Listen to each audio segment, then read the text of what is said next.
want a hot dog real bad.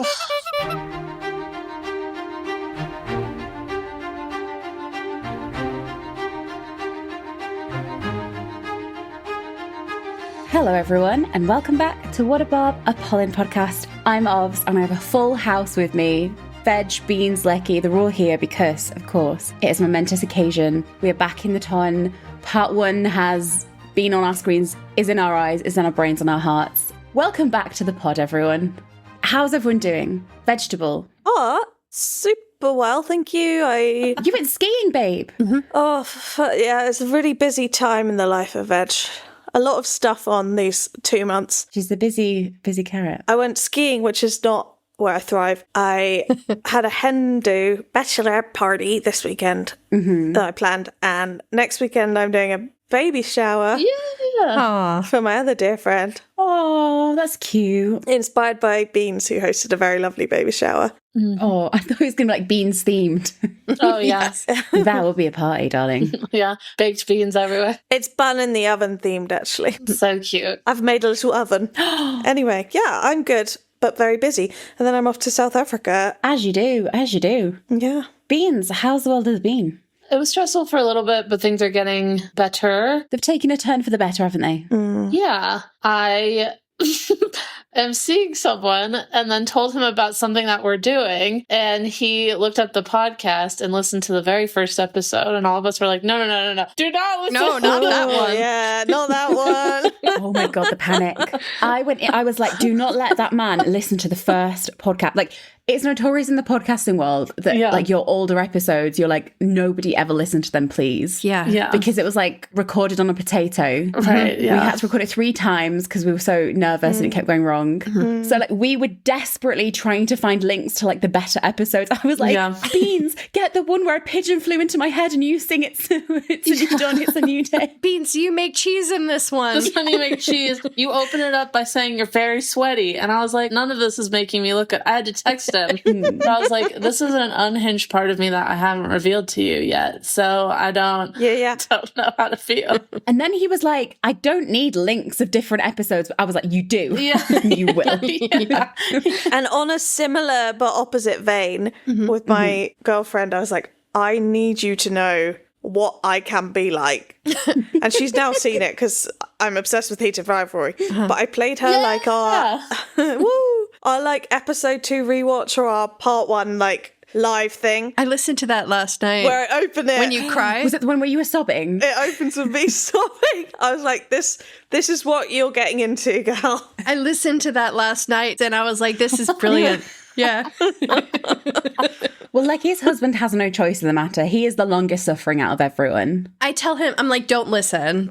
I know he's listened to a little bit, but like, I was like, for your sanity and mine, maybe just try not to listen. Yeah, but he has to know everything, doesn't he? Like No, he doesn't. He does though. Like, I mean, he knows unwillingly. Well, I had a little rant at him the other night. I was like talking about Penelope's wigs. I was showing him pictures and we had an in-depth discussion. But I was telling him about the Be My Mistress thing. And he like inadvertently quoted Claudia where he was like, oh, would you want to be second best? And I was like, this is why I'm married to you. You get it. Yeah. If I was with someone, I would bury it away with all of my other secrets. But they're going to find out eventually, they're going to find out. You'll leave your laptop open. Right, yeah. They'll see like 306 rewatch .wav and they will listen. Yeah. Well, I think the funniest part of all of this is he said, Polin, is that your brand name or a sponsor? Both. Literally both. Yeah. Just so ridiculous. Oh. There's one more thing I was gonna, I'm an aunt now. Yeah.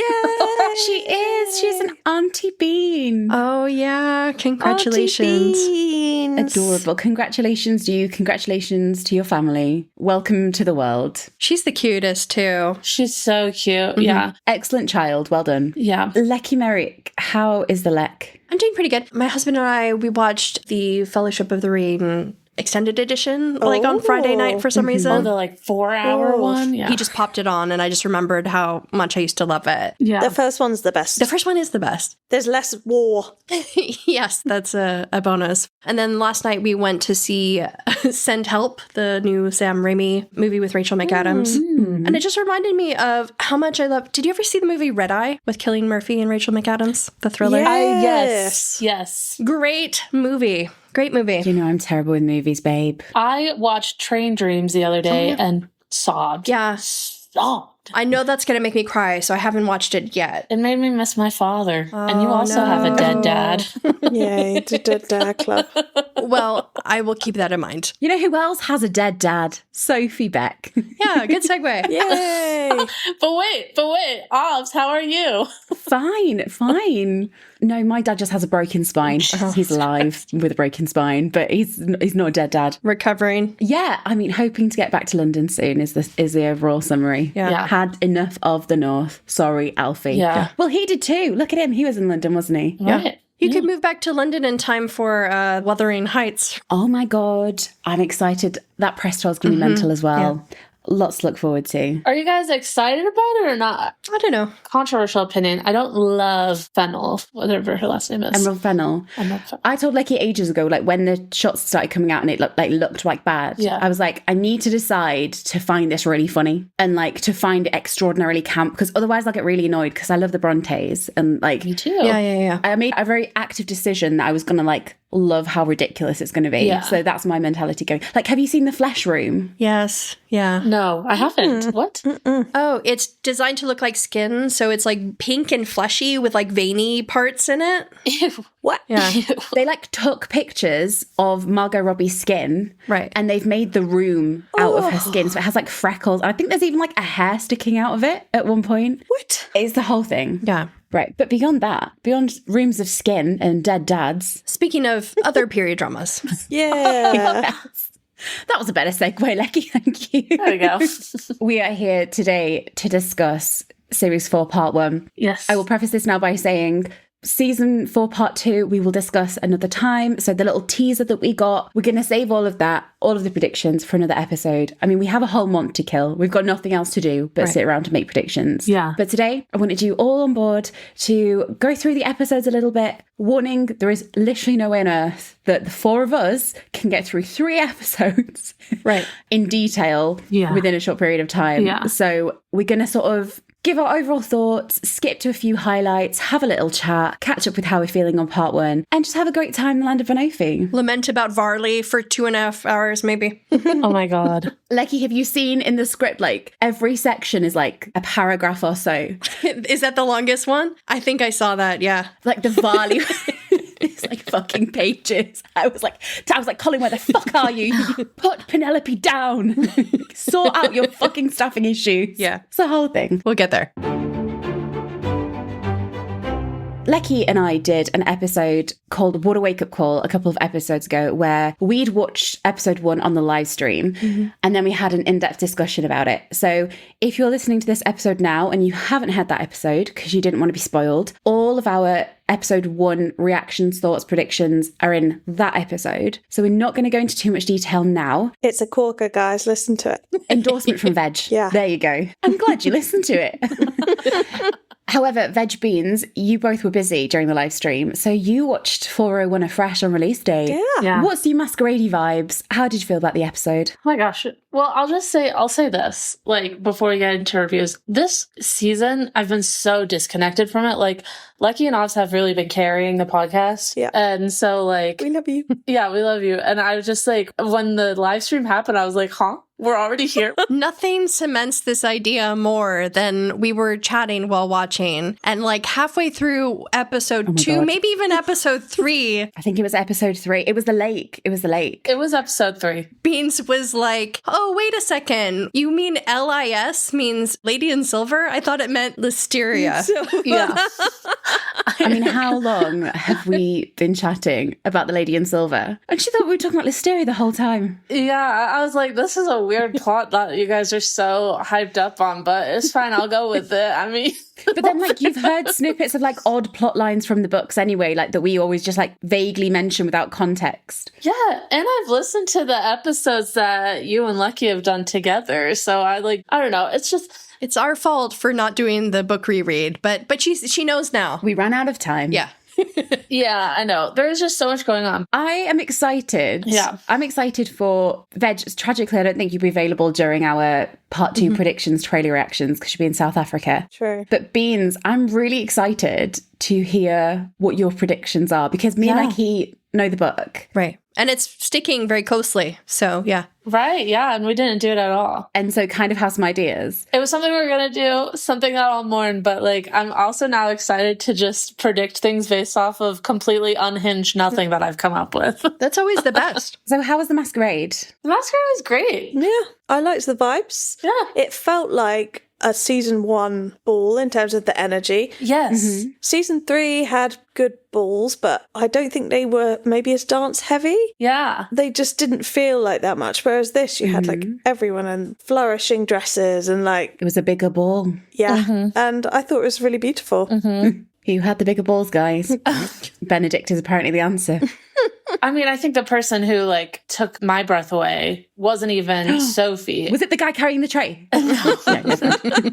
Sorry. It was Violet. She at the masquerade, she looked stunning. She did. She did. Oh. Oh, what a woman. I mean, she looks gorgeous this season. Fucking hell.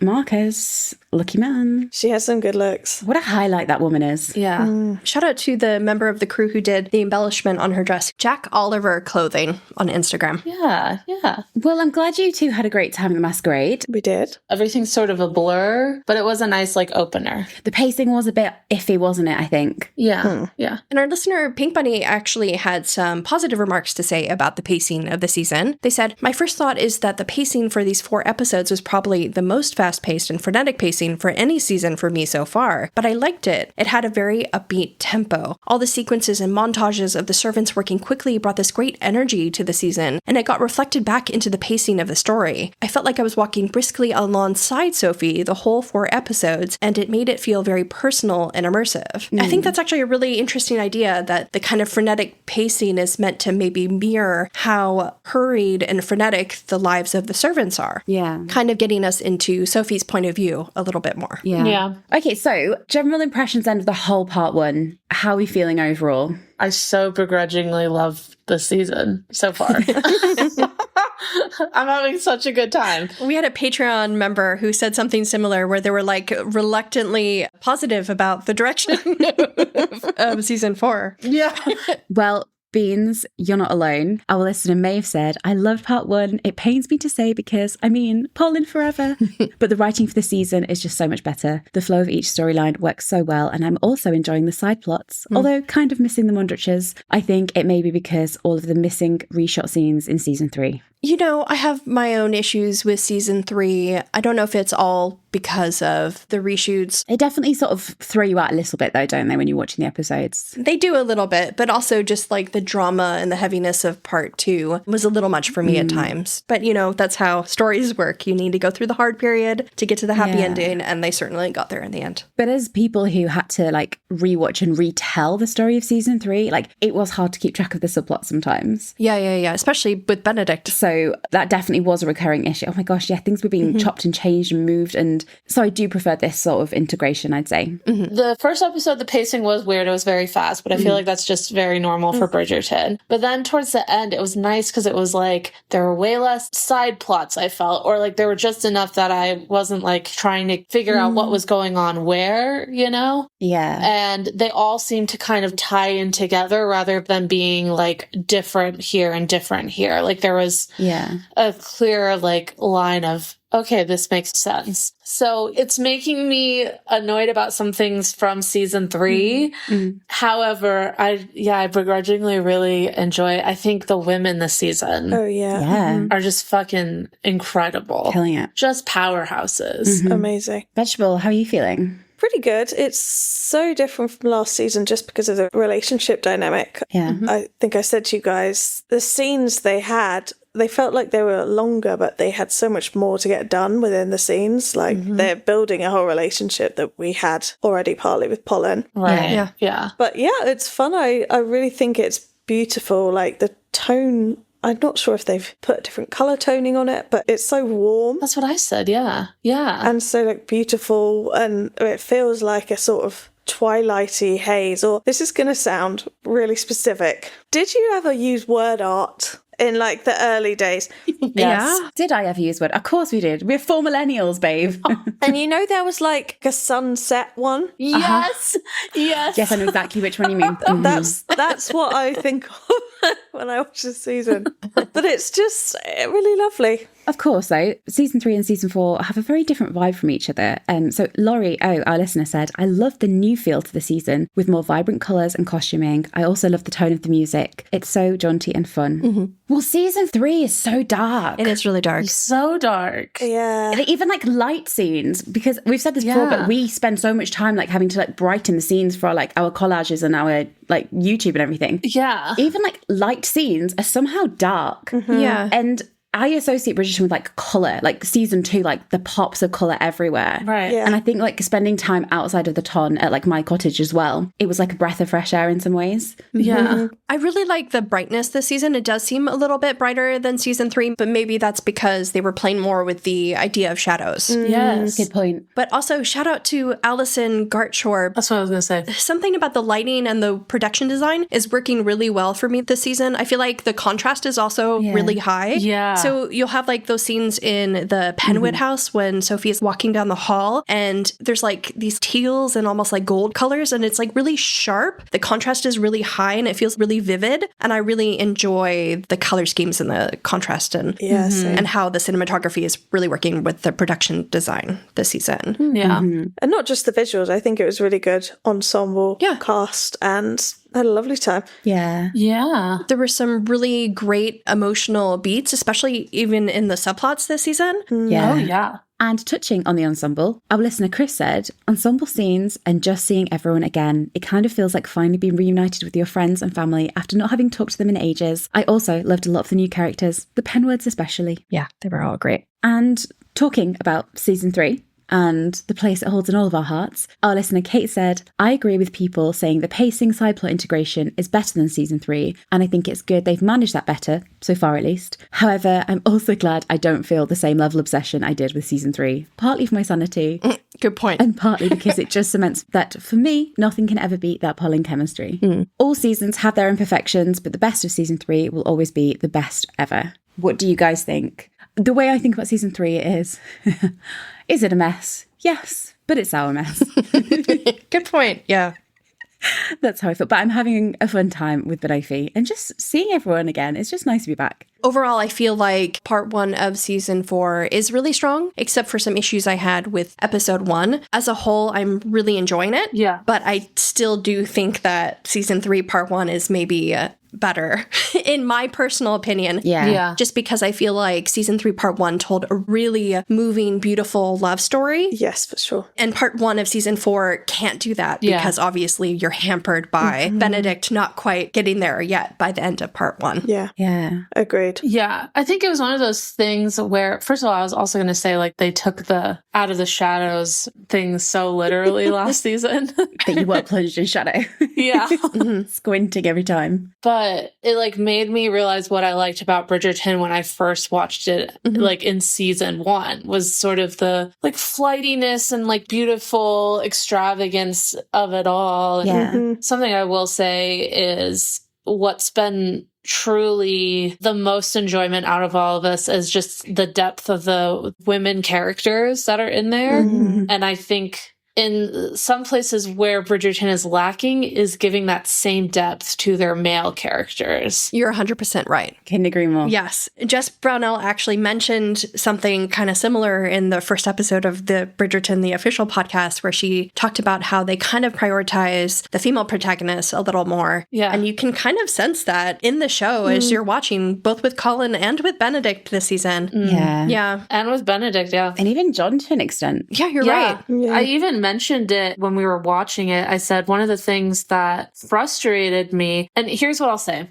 I think it does it a disservice not to give the men more depth to their characters than just yearning. Yeah. I feel like you can write a really well-written, rounded male character and a flawed character, because I feel like they did that with Antony. Yeah, no, they did, yeah. Yeah. So for Benedict, I was saying, like, he's going back to art, he's doing all this other stuff, but we didn't get any of that in season 3, and I would have much rather had, like, it would be more interesting if he wasn't having sex last season, like if he was like completely legitimately like upset about not like doing art and trying to find his place. Like, I don't care that they made him this bisexual person, because it doesn't really change anything with his story going forward. It should have been set up earlier for it to be meaningful, I guess. Yeah. Here's the thing. As a woman who is bi, being in a hetero relationship after, like, when you are bi is completely legitimate. Yes. Yes. No, it is. You're right. But the thing is, I agree with you, Beans, and I feel like it's completely valid for a bi person to end up with a person of the opposite sex. Yeah. We just wish that that aspect of his character was explored for multiple seasons instead of for basically 3 episodes. Do you know what I mean? Right. To do it justice. Yeah. Yeah. And it feels like they tried to maybe set up something like that potentially happening in season 1. Yeah, and then shied away from it maybe or something. Yeah. Season 1 with the artist, Granville. Yeah. And then shied away from it. So it didn't feel like a fully conceived, like, oh, this man is bisexual, yada, yada, yada. Yeah. And I'm not like, oh, he needs to prove his bi-ness by being with a man. They should have made his lover a man. It just doesn't feel genuine, is what I'll say. And even in season 4, that one beautiful man, Louis, he was great. We loved him. Yeah. Beautiful. I was like, where was this man last year? Stunning. He was great. Yeah. I just didn't want it to be the same night that he met Sophie, because I actually really liked that guy and I thought they had really good chemistry, but I was like, they just had to cram it in, you know? Yeah. And also I feel like the person who would have been more compelling to be a bi character would be Fran, you know? Because then it would make her and John's relationship more legitimate, and we're all upset with like how like it's kind of like faking it, whatever. And then she also can receive love from both like people, you know, like Michaela and John. I feel like every season of Bridgerton has things it does really well and then has areas where the story sort of falters. Yeah. Sure. One thing I did like about season 4 was that I felt like it brought in the Queen Charlotte storyline, and I feel like it did it in a better way than season 3, where Lady Danbury kind of revisited that through Marcus. Yes. But here we actually have it playing out between Queen Charlotte and Lady Danbury. Yeah. And Brimsley to an extent, in a way that is so poignant and emotional. Right. The idea of being lonely and only having like one friend, or dealing with like a spouse who's dying, and the desire to be free and to explore your roots. Like, I feel like there's so much depth there. And I really like the way they're tying in the Queen Charlotte storyline here, as opposed to the way they kind of did it in season 3, where it kind of felt forced to me. Yeah. I think we all kind of felt that we wish the Queen was more involved in season 3. Yeah. And with this, I feel like they actually gave her a plot that feels like a continuation of previous stories that she's had, especially if you've been in the Bridgerton universe. Yeah. However, I do feel like the Queen Charlotte and Penelope storyline is maybe suffering a little bit because of that. Oh, 100%. We'll see how it, and whether it's picked up in part 2 a little more, but the wager that was introduced in episode 1 kind of doesn't really go anywhere. Yeah. But yeah, we'll see how it goes. Right. We'll get to that. Yeah. We'll get to that. Yeah, Lucky, how are you feeling overall? I really liked it. Like I said, I feel like the first 4 episodes of season 3 to me are maybe the best of Bridgerton, just because they tell like almost like a really cohesive, beautiful love story, and one of the most beautiful love stories I've ever seen on television. Sure. But I do feel like part 1 of season 4 is really solid overall, and I'm really enjoying myself. Yeah. Yeah, me too.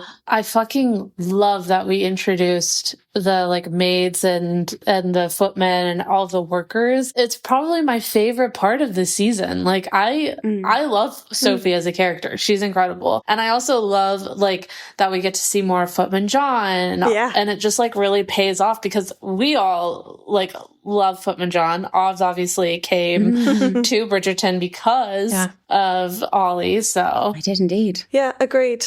And I really liked the maid stealing staff plot. Maid Wars. Oh my God, the maid wars. Yeah. I thought that was a great little subplot. We are invested. We could not possibly be more invested in the Maid Wars if we tried. Oh yeah, the Varleys. So, oof. It makes the Tawn seem more interesting. Yeah. We've spent like 3 years in the same world. So it's like a nice way to like turn it on its head. For sure. Right. Really, and expand it. How are you feeling about it? I'm probably the least enjoying it of everyone between like the four of, not everyone in the world, fucking hell, but like the four of us. Yeah. Like just because like Cinderella isn't like my favourite. Right. Yeah, I get that. Yeah. I was a Beauty and the Beast girl. I was a Pocahontas girl. I was a Mulan girl. However, like a Cinderella story is one of my favourite stories. And to be fair, at points, this is like photocopied. You need to watch Ever After. Yeah. I have not watched Ever After. That will come up. But being what you were saying about like the show not really giving enough time to give the male characters depth, Yes. I think is where like my stumbling block is with it at the minute. Because I've always loved Benedict as a character, but I've always found his side plots a little bit sort of repetitive. Agreed. And I've never really known where he's going. And I love him as a character, but part one has to do that thing where like it regresses him. Yeah. And like makes him like a bit of a dick. Yeah. Yeah. And it makes him like a bit like entitled. And I think it's supposed to be like endearingly entitled. But because the dynamic is he has a relationship with the person he employs, it's like a little bit wobbly. Yeah. Yeah. And if you're talking about like splitting the seasons, for me, it worked really well for season 3. Yep. Yes. And the thing is about season 3, it was not written to be split.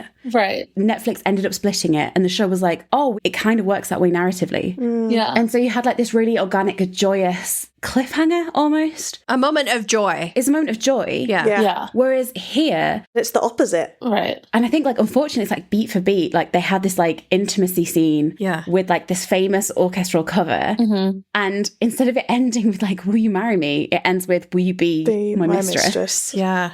I mean, beat for beat from season 3. Like, Yeah. they were in a staircase and she was pushed against the wall and he was fingering her. Yeah. Very much the same. You know, it's a family trait. Yeah. And his character arc was, yeah, as you say, like a regression. Yeah. But like it makes him unlikable. Yeah. And I was thinking about season 2. I was thinking, okay, if you split season 2 in the same way, where would you end? And you'd end with Anthony proposing to Edwina. Yeah. Which would make you hate Anthony. Like if you had a whole month to like ruminate on the fact that he like proposed to the wrong sister, Proposed to the wrong sister. like you'd be really annoyed about it. But when you're watching season 2 as a whole, because it was dropped at once, it's kind of something you're like, that was a stupid thing to do, but like, let's move on. Yeah, I'm not sure the split worked as well here. Right. Especially because I feel like Benedict in that scene, he also gets a little bit of a love confession. And it's almost similar to some of the things that Colin tells Penelope last season, where he's like, I search for you in every room I enter. There's little glimmers of Antony there when he says, like, you consume me. But then to build up to, you deserve more, Yeah. followed by be my mistress, you're like, no, like you feel Sophie's pain Yeah. in a way where it's kind of, it's a painful cliffhanger. I'm like, oh, that's not a cliffhanger. That's like a, Yeah. Yeah. God, you're a knobhead kind of thing. It also really is so out of character for him because in every season, he hasn't had an issue like being with women that like were working or were artists or were doing whatever. I mean, he had that relationship with Genevieve. So it felt like a complete disconnect from the character that we saw in like season 1. And then even when he has Lord Krabby Cakes apologize to Sophie and Lavender. whatever. I couldn't remember his name. Like it just seems so separate from being like, be my mistress. It doesn't match his character. I do think that the writers may have convinced the general audiences of that, at least because there are several scenes where Benedict is around people and they're like, oh, here's my mistress, or I've taken a mistress, or mistresses are kind of brought up. Yeah. And he's like, oh, okay, that's an acceptable thing to do. And from his relationship with Antony, he also knows that is something that I could do that would be fine. And I think they're also trying to play that into his inability to commit to anything really, and especially other people. Yeah. And I hope they will delve into that a little bit more in part 2, but it's kind of frustrating for us in part 1 as viewers, especially for people who are really familiar with Bridgerton and not just like the general audience, because you're kind of like, would Benedict be that way? Right. Yeah. I'm not sure. It's another one of those things where they're adapting the book and the book has this. And so here we go. And also, you don't have to like like stress his inability to commit through relationships. We already know he has an issue from like doing art to like... Yeah, Mrs. Crabtree calls him out. She's like, you've got a room in there of half-finished projects. You can't commit to anything. Yeah. Yeah, exactly. Like from doing the books for his family and all this other stuff. Who was it? Was it Veg that was like, or was it Lecky that was like, Anthony's going to come back home and see all these fucking drawings in the booking work and be like, what the fuck is this? Yeah. And that's, I think, where sometimes I feel like Bridgerton has its downfall. They rely so much on sex to be like, look at this person in this relationship. They can't commit. They can't do this. And there are other, I think, character development plots that they could use, not just by using people or creating drama in that way. So I know you said, obviously, you think you like the season the least. I think if this had been a Polin season or something, or if I had felt the same way about Benedict, I think I would be really disappointed. I liked it. It was watchable. There were not as many stakes. And there should be loads of stakes. Yes. It should be nothing but stakes for their relationship. Yeah. well, sure. But like for me, I was like, I don't mind. And it was just like a pleasant little story that I didn't have to think too deep on. But also kind of the way they characterized Benedict is, they made it hard to like connect with him. Yeah. And I think that did definitely harm the story a bit. Right. Like when they had their first kiss, I didn't feel like we were even leading up to it. It just sort of happened for me. Yeah. And love at first sight is a hard trope. That's the other thing that you're like battling against. It is. Yeah. But yeah, it's a bit tired having, as you say, Beans the sex as the be all and end all, and like It's like a shortcut for characterization. in the same way we had the brothel last season and we had Custard Lady who never made it with a name into the final series. Ambrosia. She's like, we had the same here, like they were the unnamed whores. Right. And then we opened the season, first time we see Benedict is with unnamed, unmarried women. Without chaperones. Yeah. Yeah. Yeah, that's it. Unchaperoned woman number 1, unchaperoned woman number 2. Yeah. It's nice to have Sophie have this lovely character development, and she has a good character, even though she's not a woman of esteem. But like the women who have sex who aren't main characters are not portrayed well, I don't think. And I think it's a bit regressive. Yeah. I will say, like touching on what Jess Brunel said in the podcast, I feel like Sophie, though, is really well developed. Yeah. Yes. Sophie's so good. She's brilliant. Like that scene outside, we'll get to it, like the enchanted scene where she's staring in at him through the doorway and stuff like that. I feel like she conveys so much emotion, and I really love her scenes just in general with Araminta. The Penwood scenes are all really great. So I really love what Sophie and the Gunn and Leaf characters are bringing to this season. Yeah. Oh, yeah. I mean, Katie Lung, she's a good villain. She is. God, she's so fucking good. Yeah, she's good. She's really good. Fascinating. Oh, I love her. Posey's very cute. Oh, adore her. Like, the women are so good in this season, and it just upsets me that, like, there's not as much care, which is crazy to say, but, like, you know, being a feminist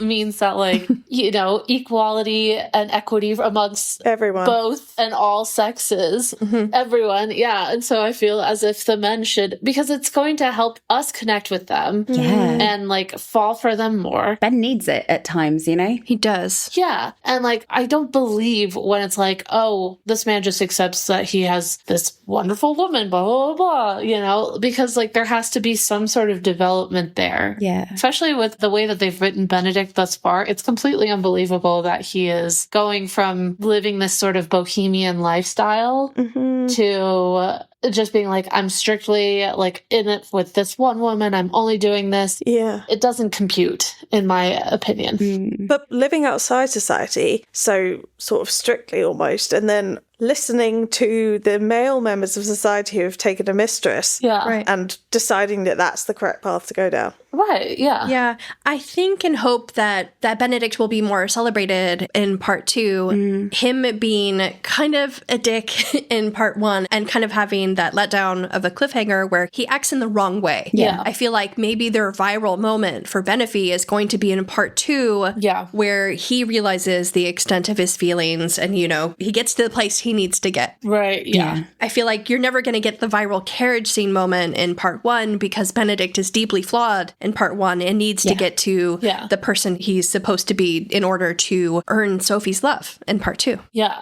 Because it's following the book so closely. It really is. I said to Lecky, I think, before part 1 came out, I was like, I'm excited for part 1, but I'm really excited for part 2 because I know what part 1 is. And like, there's not tons within that initial story that like, I'm like super, super excited for. And this is the thing, like when we talk about the other subplots as well, I'm a little bit disappointed in like Eloise a little bit, the way her story is. Yeah. A little bit with like Pen and Whistledown. But you have to remember, like, if you compare it to like season 3, by the time you get to episode 4, like Fran had only just met John in like episode 3. Yeah. And yet within part 2, they went on such a journey. Yeah. It's like, I'm really hopeful that for any storyline where I'm like, that wasn't explored, or like that character didn't have any time at all. Yeah. Like it's just part 1. And I think part 2 is what I've always been looking forward to. And I think that's where the meat of it is going to be. Yeah. I think part 2 will have a lot more depth and will have a lot more payoff that we don't quite see in part 1. Yeah. Oh, yeah. Yeah, I'll just say it, like, for me, like I said, I've been begrudgingly loving it. And I'll be honest, like, I wasn't as in tune with this season as I have the past 3. So, like, for me to be sitting down and being like, oh my gosh, this is so good. Oh, this is so good. It made me sort of fall in love with what Bridgerton is, which I find myself always doing each season. Yeah, I feel like excited watching this season. Yeah. We were chatting while we were watching, and we were all super excited about everything that was happening. Yeah, it felt like being back to when we were watching season 3, you know, and it was like nice. Yeah. So despite any like minor criticisms, I feel like we, for the most part, really, really enjoyed it. Yeah. We enjoyed ourselves. Yeah. Of course, our listeners had many thoughts about part 1 as well. Kate said, I had an absolute blast. I laughed, I cried. I'm so happy with this season so far. There was so much to love, from the sweet Polin moments, giggling and joking post-carriage, to the fantastic new characters. Sophie, of course, was just the best. And honourable mention for Alfie and the Crabtrees being so sweet and hilarious. And Posey, too many funny lines to mention. Yes. Gabby said, I loved all the Polin and Pen moments we've gotten so far. I understand Luke is busy filming his movie, so hopefully we see more of him in part 2. Purple Cat Doctor said, well, I thought Yerin and Luke T smashed it. As always, there are a lot of side plots and I would have liked a bit more Polin together, but my Polin heart is full. Colin is living his best life. He's so happy. He is. Pen is absolutely a part of the family and so comfortable with all of them. Loved Violet treating her like a daughter and making her tell all. Yes. Worrying Poet said, I loved the first 4 episodes of season 4. I will always love Polin most, but I actually really feel this season has been the best so far in terms of balancing main plot with subplots and just having a really rich, interesting story. And Mama Dragon said, I love how Yerin is playing Sophie, bringing strength to the vulnerability and underlying sadness versus the practicality of life. Yerin is amazing. Yep, I agree with all of those comments. I really love season 4. We still have a way to go, though, of course. We'd be remiss not to deep dive into our favourite couple, though, of course. So with the topic of Polin, obviously, not tons of scenes with Polin together. Obviously, Colin was definitely in it less than Pen. But I think even Pen didn't have... We'll talk about this later, won't we? But even Pen's storyline was sort of paused for a bit. It feels like that might be more of a part 2 storyline that's going to be picked up. But on the topic of Polin, our listener, Ames, said, not enough Polin, but nothing I didn't expect. And Chris said, loved Polin in all variations and forms, adorable babies, pirate perfection, Carriage 2.0, Colin with his brothers. Oh, I love that too. Penelope's, Pinnacle, Pen getting the Violet treatment. Loved it all.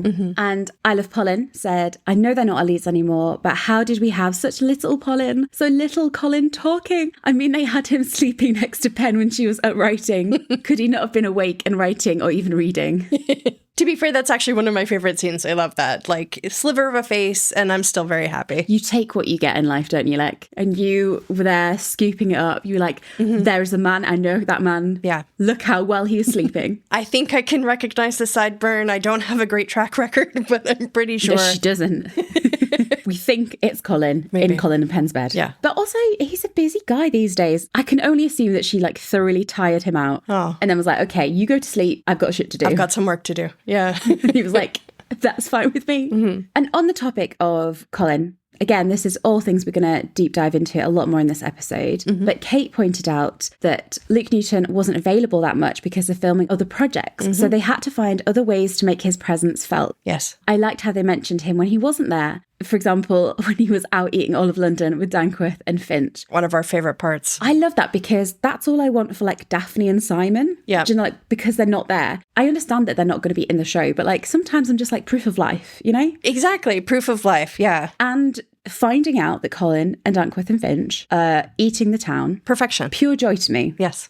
Pure joy. I can imagine it. It's like a visual has been painted behind my eyelids. I have everything I need. Yes. Kate continued, it would have been better if Colin had a few more lines, and I hope we get more exclusively Polin scenes in part 2. But I think what we got so far was pretty good considering. It's just nice to know how happy they are. Oh, Yes, that's true. it is. Yeah, it was a little bit frustrating to have these scenes where he was kind of cut off in the background or a blur, though we love Colin even when he's in blur form. We love a blur. But, you know, they may have had to be creative working with Luke Newton's schedule, maybe even using body doubles and using those kind of weird camera shots where he's not quite in frame. And, you know, obviously he couldn't be in it for the entire time. But we loved the mentions that we did get, and we did love him every time he was on screen. Like, we talk about it a little later, but him and John on the floor with the baby. It's great. Oh, it's all I could want. Yeah. Beyond actually seeing him physically in the forefront of the screen. He might be in a blur, but he is a beautiful blur. You can't deny that. Yeah.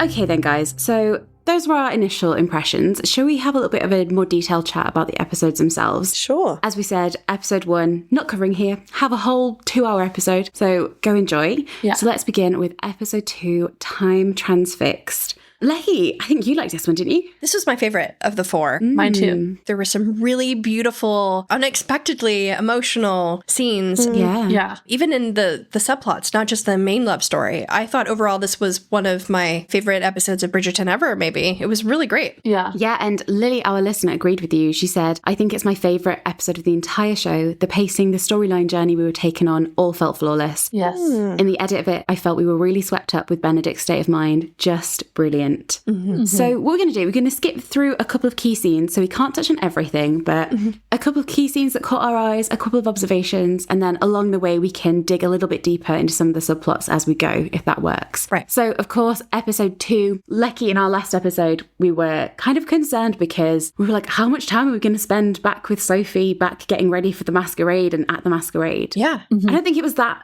long, really. I don't think No. it impacted. It worked really well the way they did it.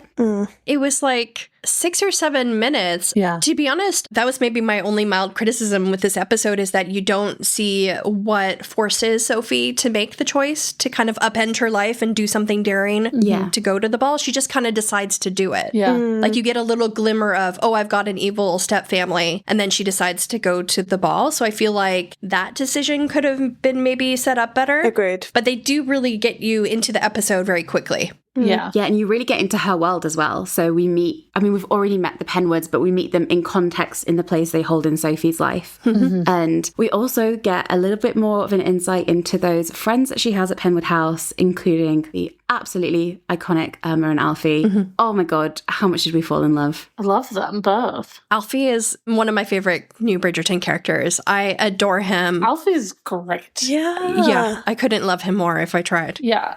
Everybody that's been introduced to me that's like, what do they call that? Staff, I guess? Yeah. Yeah. Sorry, I've never lived that sort of life where we have staff waiting upon us. Every new staff person that we were introduced to, or like more of their character was revealed, that's probably been my favorite part of the season. Yeah. And he was just great. Yeah. There's a couple of moments that we'll pick up as we go, but like he's such like a rich character, and he like provides like the perfect balance to her. Like he adds that bit of dreaminess that she needs, so that like bit of push.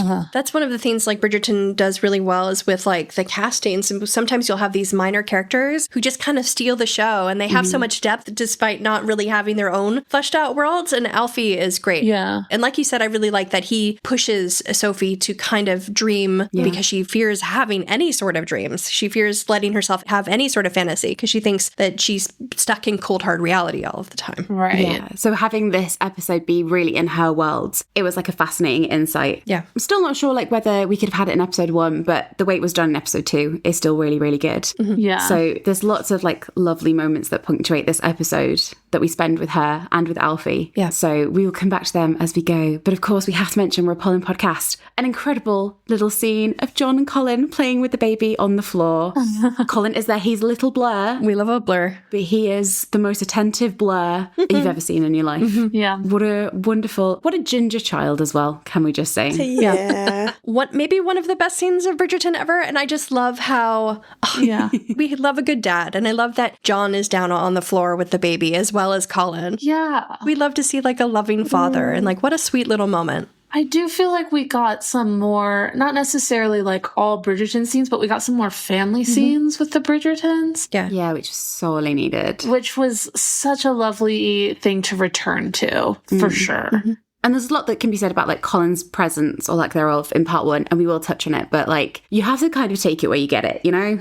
So we will take this. Absolutely. I think what's interesting with Polin and Fron is that like kind of a continuation from season 3, they're contrasting Polin against Fron. And so it's not just like having them there being like, oh, we're great and happy. It's like There's a point to it. yeah, there's a point to it. Yeah. So you have that like yearning moment where Fran is watching the men with Elliot. And it's also really sad because it's like, John's never going to get that. Yeah. I know. Who was it? There was someone on some kind of social media platform that was like, Elliot will grow up never remembering this man. It's like, great. What the fuck? But sorry, John and Colin and the little baby, we'll just leave you for a second because we have what Lecky has titled in our little notes, flashbacks. Must be nice. Yes. I loved that so much. It's tongue in cheek, but you know. Yeah. Oh, my word. Well, you know what, though? The flashbacks were so well used. They were, yeah. Anyway, so we have the staff lined up outside of the Penwood house, and Sophie's meeting Araminta and her stepsisters for the first time. It's so similar to Ever After, I just have to say. It's so similar. There were some other moments throughout this episode as well, but this one was like glaringly similar to Ever After, and I really liked that. I was waiting for him to ride off on the horse and then the staff go like, wait, it's tradition. Yeah. Well, it's also very similar to a Cinderella story. There's so many beats where you're like, Wait, are we talking about a Cinderella story with Hilary Duff? yes, no, genuinely. All the Cinderella adaptations apply, actually. Because I haven't seen Ever After. So you two are like the Ever After advocates, and I'm like the Cinderella story advocate. Yeah. I like a Cinderella story too. You kept saying a Cinderella story, and for some reason I didn't consider you were talking about the You thought that was like a lowercase statement. I'm talking about the movie, babe. Yeah, the movie. Because it's one of my favourite movies, even though I don't really like Cinderella stories. Oh man.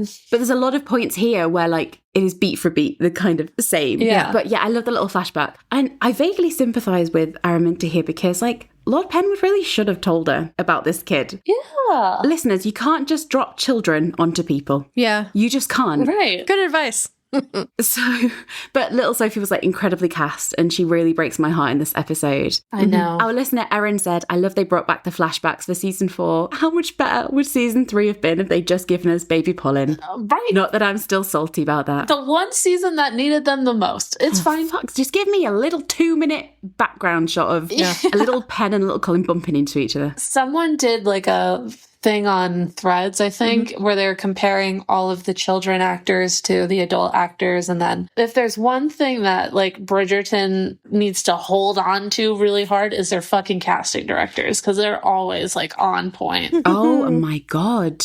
They're insane. Yeah. I don't know how they do it. But yeah, would have loved a flashback in season 3. We didn't get it. But at least it was like used really well throughout this whole episode. Yeah. And we'll keep coming back to those because they sort of punctuate this episode, don't they? But what else is going on in the episode? Well, Queen Charlotte and Lady Danbury. Yeah. How did that go, Lecky? If you remember last episode, episode 1, the Queen pretty much slammed down on Lady Danbury's request to leave. Yeah. How are things looking? So Queen Charlotte completely disregards Lady Danbury's request, asking about the ball that she expects Lady Danbury to plan. She just like talks straight through her. Even though last episode, Lady Danbury is like, I'm not hosting a ball this season. Yeah. And then simultaneously, Queen Charlotte learns through Brimsley that one of her ladies in waiting, Lady Baird, is pregnant, and she permanently dismisses her to kind of show Lady Danbury that their relationship is basically all or nothing. So like, you can either be here or you're gone forever. Yes. It's one way to communicate. Yeah. So it puts Lady Danbury in this really precarious position. It does make me so sad that this is probably the last season that we're getting Lady D. I don't know, we'll see. Can I give you a wacky theory? Go for it. Whack me up with your theory. My wacky theory is they are getting rid of Lady D, and it's because Adjua keeps like spilling all the secrets in interviews, and they're like, right, that's one too many breaches of the NDA. You're off the show. Just on the last leg. Because we know, think about how much we know because of her. Oh my God, yeah. And we love her for it. To be fair, Golda has a tendency to say everything as well. Thank God they exist. Oh, that's Yeah, it's true. I know. No, we'll come back to them. But thing is, I don't know if you two know this, but John Glazer, the costume designer, let slip that season 5 is going to take place in like 1820. Yeah, the 20s. I did see that, yeah. It's like we're having a time jump, guys. So this thread starts to come up of the Queen and Lady Danbury continuing from last episode. So we're going to see how that goes. I'm wondering if they do that so we don't have to deal with the king dying. I don't know. Well, the king might die. He might die. Yeah. And then Lecky had this theory in one of our episodes where like the journey that the Queen is going to go on is that like she needs Lady Danbury, but because of her love for her, she will learn to let her go. Let her go. And like that's the big character arc that you come like full circle on. Yeah, and I feel like that character arc would be even stronger if George did die this season. Yeah. Because, like, if the worst thing possible happens to you, like in that scene with Lady Danbury in this episode, she's like, what if George dies and you're not here? Yeah. So if that event comes to pass and Lady Danbury is there and Queen Charlotte still lets her go, that's like a more significant and meaningful beat. That's the growth. And also, remember there was the behind the scenes picture of Golda with the dress with like George's portrait on it? Yeah. Yeah. Seems kind of like a weird choice. That's all I'm saying. Okay. Well, let's catch up with where Ben is in episode 2 then, because he is definitely on the look for his lady in silver, and he is a little bit more positive in this episode. He still has many candidates. He also suffers from facial blindness, so I'm with you, Ben, and he hasn't got a fucking clue who she was, can't remember her voice, he's fucked. And of course, this is where he starts to enlist Eloise in his plan. Lecky, a little crumb that you noticed, a little for Louise moment potentially. Elle is promenading with Violet. Violet is kind of scolding her for not being like really friendly to suitors. And Elle retorts that she is most amiable, which is the same phrase that Colin uses to describe Philip in season 2. A plant is growing. And Ben buddies up with Elle and he promises to protect Eloise from Violet's matchmaking, only later to completely fucking ditch her. Yeah. I was like, mate. He doesn't ditch her. He throws her to the wolves. He's like, okay, here's a group of gentlemen. See what you can find out. Yeah, throws her under the carriage. Yeah. Sink or swim, my love. Well, of course, there is someone who can help with his plan, and that is Lady Whistledown, his sister-in-law. And of course, we have that hilarious scene where it's like such a parallel to season 1, like season 1, episode 1, really. Yeah. Where there was all those suitors lining up for Marina, but instead it's like now all for Penelope, and the whole of the ton keep turning up at her house with endless gifts, trying to get her attention. Including a pet. Another pet. Yes. But yeah, what happens to the kitten? Is she going to keep the kitten? I hope she gets to keep it. Yeah. I don't know. I can't go through the whole dog thing again that happened in season 1. Yeah. Guys, the dog went with Marina. It was Marina's dog. It's in Romney Hall. I don't see the dog getting into the carriage when she's leaving with Philip, so I'm curious where the dog went. What happened to the dog? I don't know. Did she pawn it off on somebody? Do. I don't know. We'll never know. Yeah. Maybe Varley has it.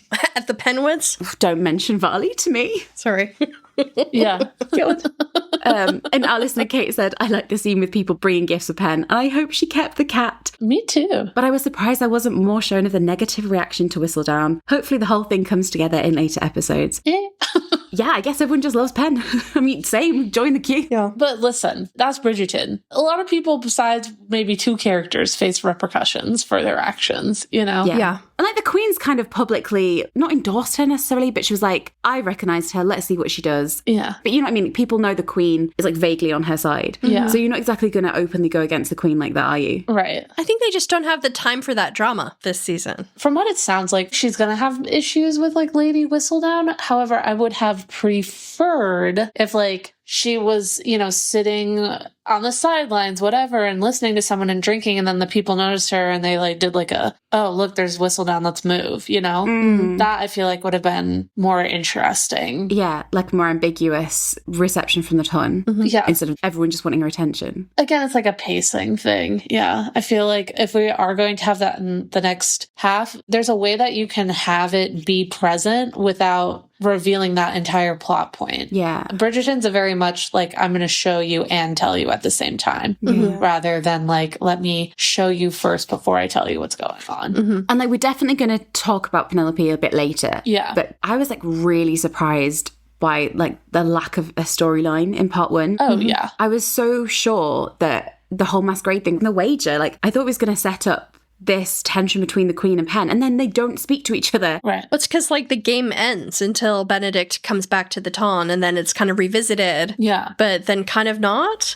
Yeah. Because I always expected like Colin to not really have much of a storyline of his own in this part for various reasons. Yeah. But like I really thought that Pen was gonna like have this grappling with Whistledown. It just didn't happen. So that took me completely by surprise. Yeah. It's also kind of confusing for timey-wimey reasons, Oh my god, what the fuck is happening with the timeline? because I feel like the wager was for that season, but then over the course of part 1, I think we leave the season and then come back to another season. Yeah, loads of time passes. Yeah. So it was like, does the wager continue through that? It seems like it does, but you feel like the Queen initially lost the wager, but then they pick it back up. It's a little confusing. Yeah. Although Pen might not have a storyline in part 1, she does have some, just the most wonderful moments with Penelope's. Yeah. Yeah. As they're sat on the sofa together, arm in arm, like Penelope's to the max. Yeah. We didn't get Polin against the world, but we got Penelope's against the world. So I was happy. And also just like her interactions with the Bridgerton family as well. That's why I said, like, I love, like... Kind of surreal. Yeah, we get so much more Bridgerton tidbits with various members of the family, and I love that. Oh, yeah. And I wish we would have had more of that last season. It's just so nice. Yeah. I like that Penelope in this scene is kind of like educating Benedict and Eloise to some extent as Lady Whistledown. Like, Yes. no, you can't do that because that would have repercussions for the lady you're seeking. Yeah. Right. Yeah. She's thought this through, guys. She's being Lady Whistledown publicly and like using that advice to help them. Which is lovely. Yeah, I love that. And so I do like that we get to see her being like a person they go to for advice who has this information. And I love the Bridgertons also, like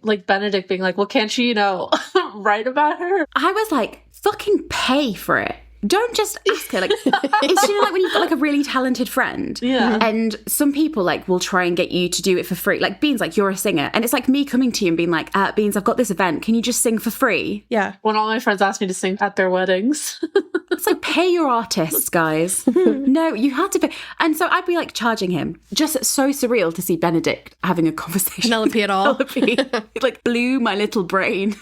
I know, but it's so nice. I love it. Like, I think that's what just is making me really enjoy this season is just all of the tiny interactions we're getting. Yeah. This is what I'd hoped for everyone who, like Daphne and Simon, Yeah. Kate and Anthony. Like the family moments. I just love all of these interactions because it helps, I think, expand the world and also make it feel like everybody's integrated into the family rather than like them just, piecing out to India, However, I will say, even when those characters are missing, we appreciate having them referenced too. Yeah. Yes. And we have references to 3 characters who are missing. In this scene, of course, we have Colin and his brothers-in-law who are apparently out for their monthly arrangement, like eating arrangement, going on a little food tour of London. Oh my God. That's so cute. This was my favorite fucking thing. That's an adorable reference for characters who can't actually be present in the scene. Like, yes. Was it you that sent it or was it me that I saw it earlier? The TikTok? I sent it. Yeah, that was like, why don't we have an episode of them just going on a food tour? What the fuck? That's so cute. I will include it in our show notes. Like that to me, we'll talk about Colin, we will. And yeah, he isn't in part 1 very much, guys. It is disappointing. Yeah. But like the fact that he's out there living his best life with his wife, Shagging. eating the best food, Yeah. it like heals a little part of my broken Polin heart, Yeah. Another detail I love in this scene when Benedict calls on Pen as Lady Whistledown is that you can see that the drawing room has been reconfigured a little bit, and there's now a new desk in place of the sofa where Penelope usually sat staring over at Bridgerton House. And now she has this desk, and it's faced away from the window as well because she no longer needs to peer out at her dreams. Her dreams now exist firmly within her own home and the 4 walls that she resides in. Oh, it's all I could want. But yeah, so off Ben goes because we have another little love story happening over the road. Vicus. Yeah. Oh my God, you guys. One of my favorite subplots this season. Yeah. It's hilarious because I feel like when we first heard about Marcus, I don't think any of us were like super excited. Like way back when, we were worried he'd just be a bit of a dick. Yeah. We were worried he'd be a dick, and I don't think even any of us were like that excited for like a Violet romance, but he convinced us in season 3. Yeah. And then in season 4, like I could not be more excited for a love story ever. Like, my God, I love them so much. What a great man. Oh my God. Them and then Hazel and Footman John.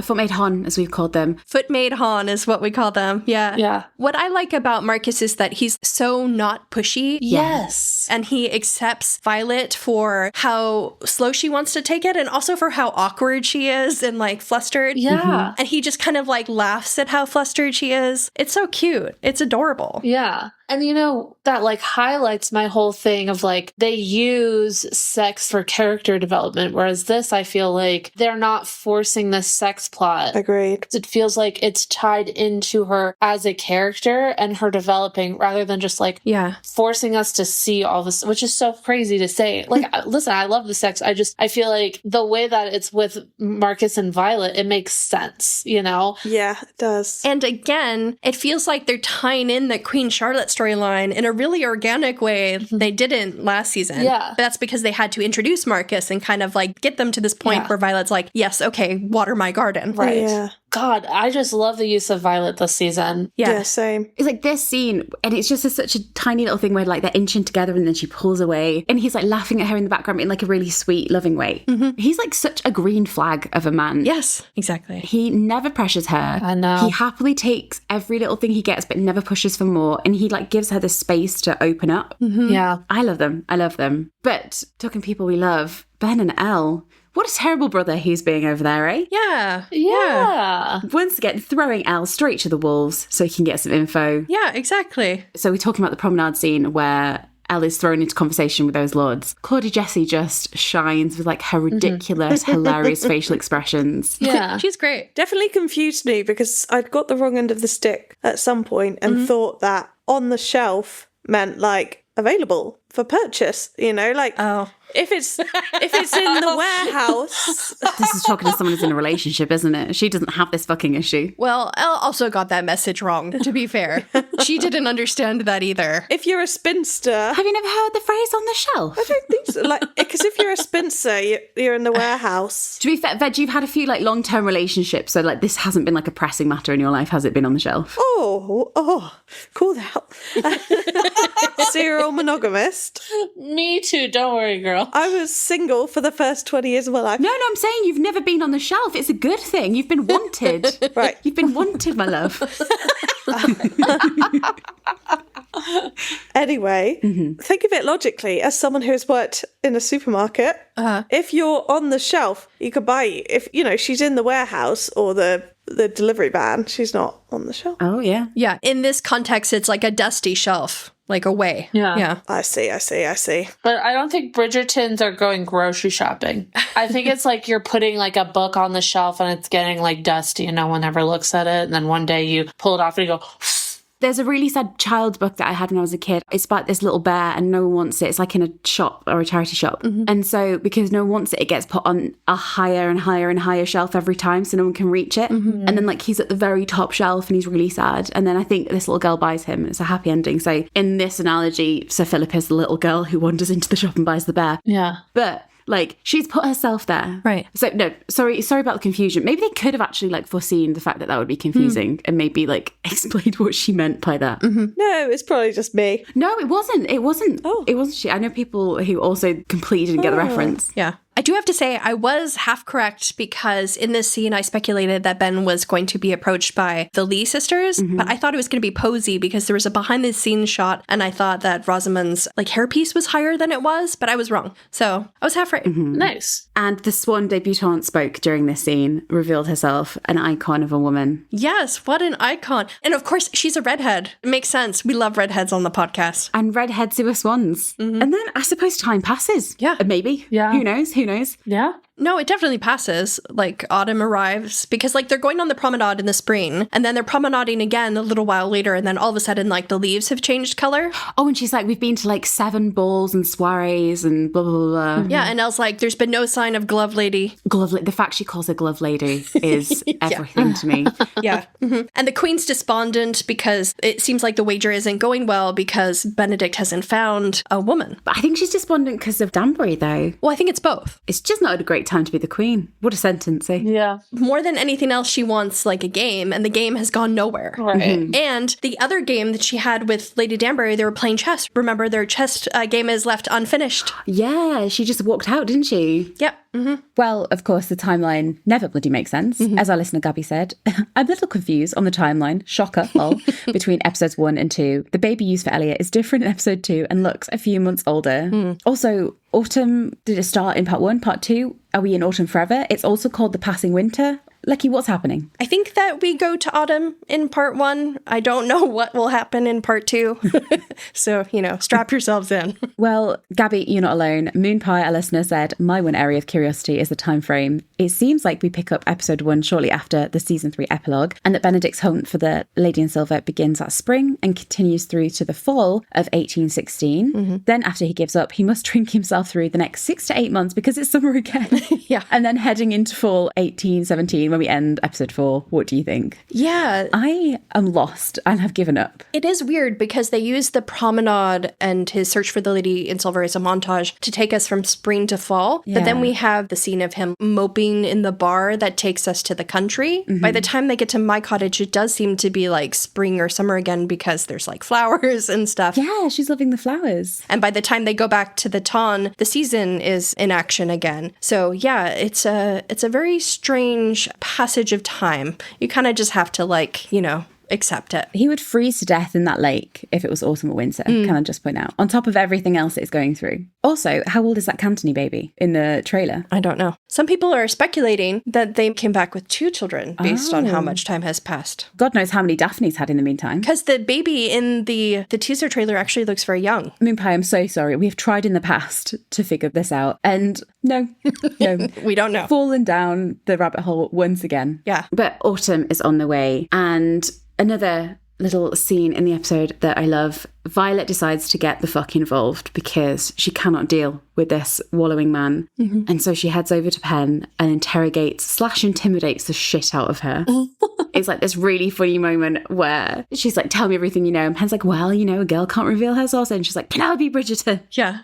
Yeah. Well, it felt like season 1 Violet. That's exactly it. Yes, literally, yeah. Yeah, that's what it felt like. It felt like we sort of returned to the same energy as season 1. Because, even Eloise seemed lighter this season, And it was, the first time in the last, 3 seasons that I felt like we had the same energy as season 1. I loved it. And I loved her interaction with Pen and everything. It was cute. Our listeners also loved that. Murphy's mum said, Violet bullying Penelope wasn't on my bingo card, but it was one of my favourite scenes.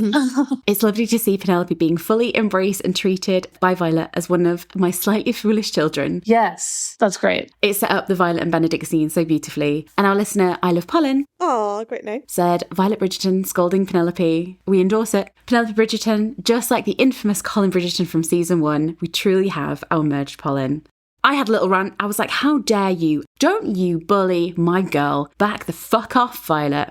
But I do think it's now very endearing that, she just sees Pen as... It's so surreal to see Pen so ingrained in the family, but also perfect because she fits so well. Yeah. And it helps connect the Featheringtons directly to the Bridgertons so you don't feel like they're 2 separate storylines all the time. Yeah, I like that too because while we don't really have the QC of it all in Lady Whistledown, we do have the integration of the family. And I love that, they just acknowledge that she's Lady Whistledown and they use it for their benefit. Yeah. They're like, bitch, you're family now. Might as well. So we've come to terms with it, but pay up. Yeah, exactly. And this is the thing, they were never going to hate her for it because it's such a useful tool to have. Right. But obviously Benedict gets a little lead on Glove Lady and he goes to pay Poe Posy a visit. Oh, Lecky, this whole sequence. This is maybe one of the best scenes of this season, I think, thus far. I feel like there's excellent angst here. There's the use of the enchanted cover, which was perfect. I love how Alfie holds her hand as he's like pleading with her to step into that room. And Sophie just refuses to believe that she even has like this chance at happiness despite being only a few steps away from Benedict. The door is cracked open, but she can't bring herself to push it open further. And I love that Sophie praises Ben for his kindness and the way that he's treating Posy in this scene. She's a woman after my own heart, because that's one of the reasons we love Colin so much, and why Ben loves Colin so much is his kindness, and the fact that Ben treating her stepsister kindly is something that appeals to her. Like, this scene really moved me. Sophie, if only you heard what you had to say about the debutantes in episode 1, my love. But like, I think the thing is here, like, Posy as a character is so like vibrant and ridiculous in all the best ways, and like he likes that because, you know, he doesn't treat her as ridiculous. He's like endeared to her, and he like finds her interesting. Everyone loves Posy. Nick said, I love Posy. I'll probably have more thoughts later, but I need to get this out. I just want to squeeze her. The actress was superb. That was our listener, Nick, not Nicola Coughlan. But I'm sure Nicola Coughlan would be just as complimentary. Lucky the story about why she's not allowed at the theatre.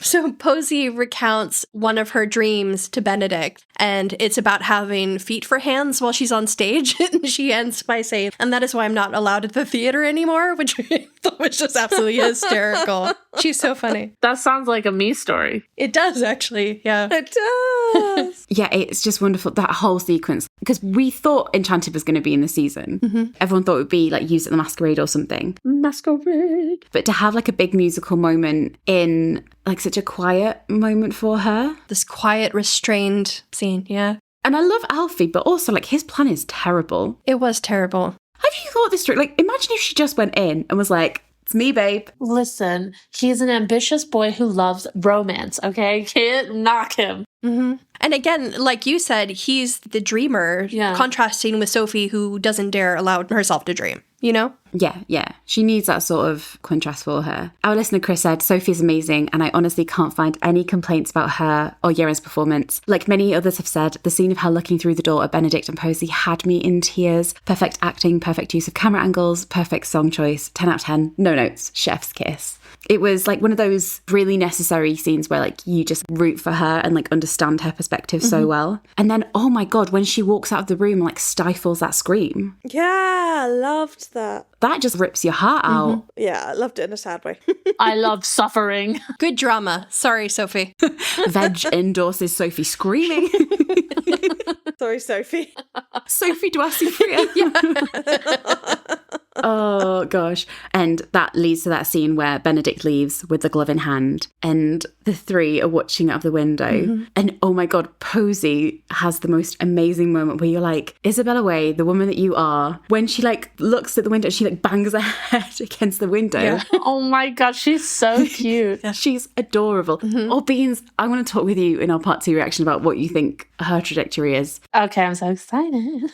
Because like they have a lovely relationship, her and Sophie. Like she gets Sophie into trouble because she's like laughing at her sister. But you have someone there she reminds me a lot of like Philippa, but like a lot of like a soft and nicer version of her. Yeah. Oh, you need to watch Ever After. I do. Has everyone watched The Cinderella Story? Is it just me who hasn't watched it Ever After then? I've seen it. Yes, of course. Veg, have you watched Ever After? Is that the one with Drew Barrymore? Drew Barrymore, yeah. Oh, yes. Less keen. Oh, how dare you? That's one of my favorite movies. Sorry. I love it. Oh, schism for me. It's all right. It's all right. It's all right. You cannot like it. Can I get a holler for Ella Enchanted? No. I've never seen Ella Enchanted. No, because that is one of my favorite books of all time, and the adaptation was bastardization of it. Lecky, nicer talk about bastards in this, please. Be respectful. Sorry. I still enjoyed the movie, but when I was a child, I signed a petition against the movie. Oh my God. Because I found out, like, they were, like, okay, it's set in a medieval world, the book, okay? And then in the movie, there's, like, a mall. The love interest wears leather pants and stuff like that. Yep. Don't go breaking my heart. Kid Lecky was very upset. Oh. Wow, okay. No one mentioned Ella Enchanted ever again. I'm surprised you're okay with Bridgerton if you feel that sort of way. I'm surprised she's okay with enchanted pollen happening. Can anybody find me? I love Queen, so that was fun. But more seriously, to be completely honest, the movie actually isn't all that bad. I think I even have it on DVD. So, sorry, Veg. Yes, you can sing its praises. It is fine to like it. But there is a big difference between the book and the adaptation. And if you like YA fantasy novels, a really great romance, I highly recommend it. Well, we will put a pin in the Benophie story for the moment because we have to go. There's an emergency at the palace. The Queen is bored of the ribbon twirler. Right. What the hell are we going to do, guys? It kind of reminded me of her being bored of the contortionist in season 1. Yeah. She's not easily impressed by your skills. But then she's all for a random performer later on in the season. That's only because Lady Danbury comes back. She's like, do you want to watch the Silk Lady with me? Silk Twirler? The flautist? Little fizzy lady. And this leads to Brimsley calling on Lady Danbury. Oh my word, this is another scene where I'm like, these performances, like Hugh Sachs, give the man more scenes for the love of Christ. Again, tying in Queen Charlotte and those characters that were developed in Queen Charlotte in a really great way. Oh, yeah. It felt like such like a genuine continuation. I think one of my favourite threads in this season is like the genuine bonds that some of the characters have. Yeah. Like Mrs. Wilson and Violet have some lovely moments. Brimsley and the Queen, Portia and Varley. Well, Don't bring it up, Lex. I can't go through that again. We're gonna have to. You really believe his devotion and admiration, and it actually resonates with Lady Danbury. Yeah. So we'll see how that's going to work out. Have a think about it, Lady Danbury, because we have another emergency over at Penwood House. And this is actually an emergency because Sophie's on the fucking streets. She's been fired. yeah. Yeah. God. Times are hard. Maybe like the worst peril that we've seen someone face in Bridgerton. I could be wrong. This is an actual stake that is happening. It's not, oh, my teapot's slightly cold, or... Oh, the scandal. Yeah. My family could be ruined. I am homeless, ultimately. mere pennies in her pockets. Yeah. Literally, Sophie and I were the same for a few weeks there. We were all screaming in the chat as we were watching, like, act like the shoes don't fit. Yeah. I was like, stretch your toes out, girl. Right. I would be like, oh, my pinky toe doesn't fit. It's awkwardly shaped. It was so funny when we were chatting. You guys were ahead of us because you were watching, you didn't rewatch episode 1, you just went straight to 2. And so I got into 2 and I was like, I'm here, bitches. And you're like, why are they talking about shoes so much? yeah. And I was like, and it was interesting because I was like, oh, the shoes. And at one point I go, I realize now that you guys are still talking about shoes and you're about 45 minutes in. So apparently it's a bigger plot point than I anticipated.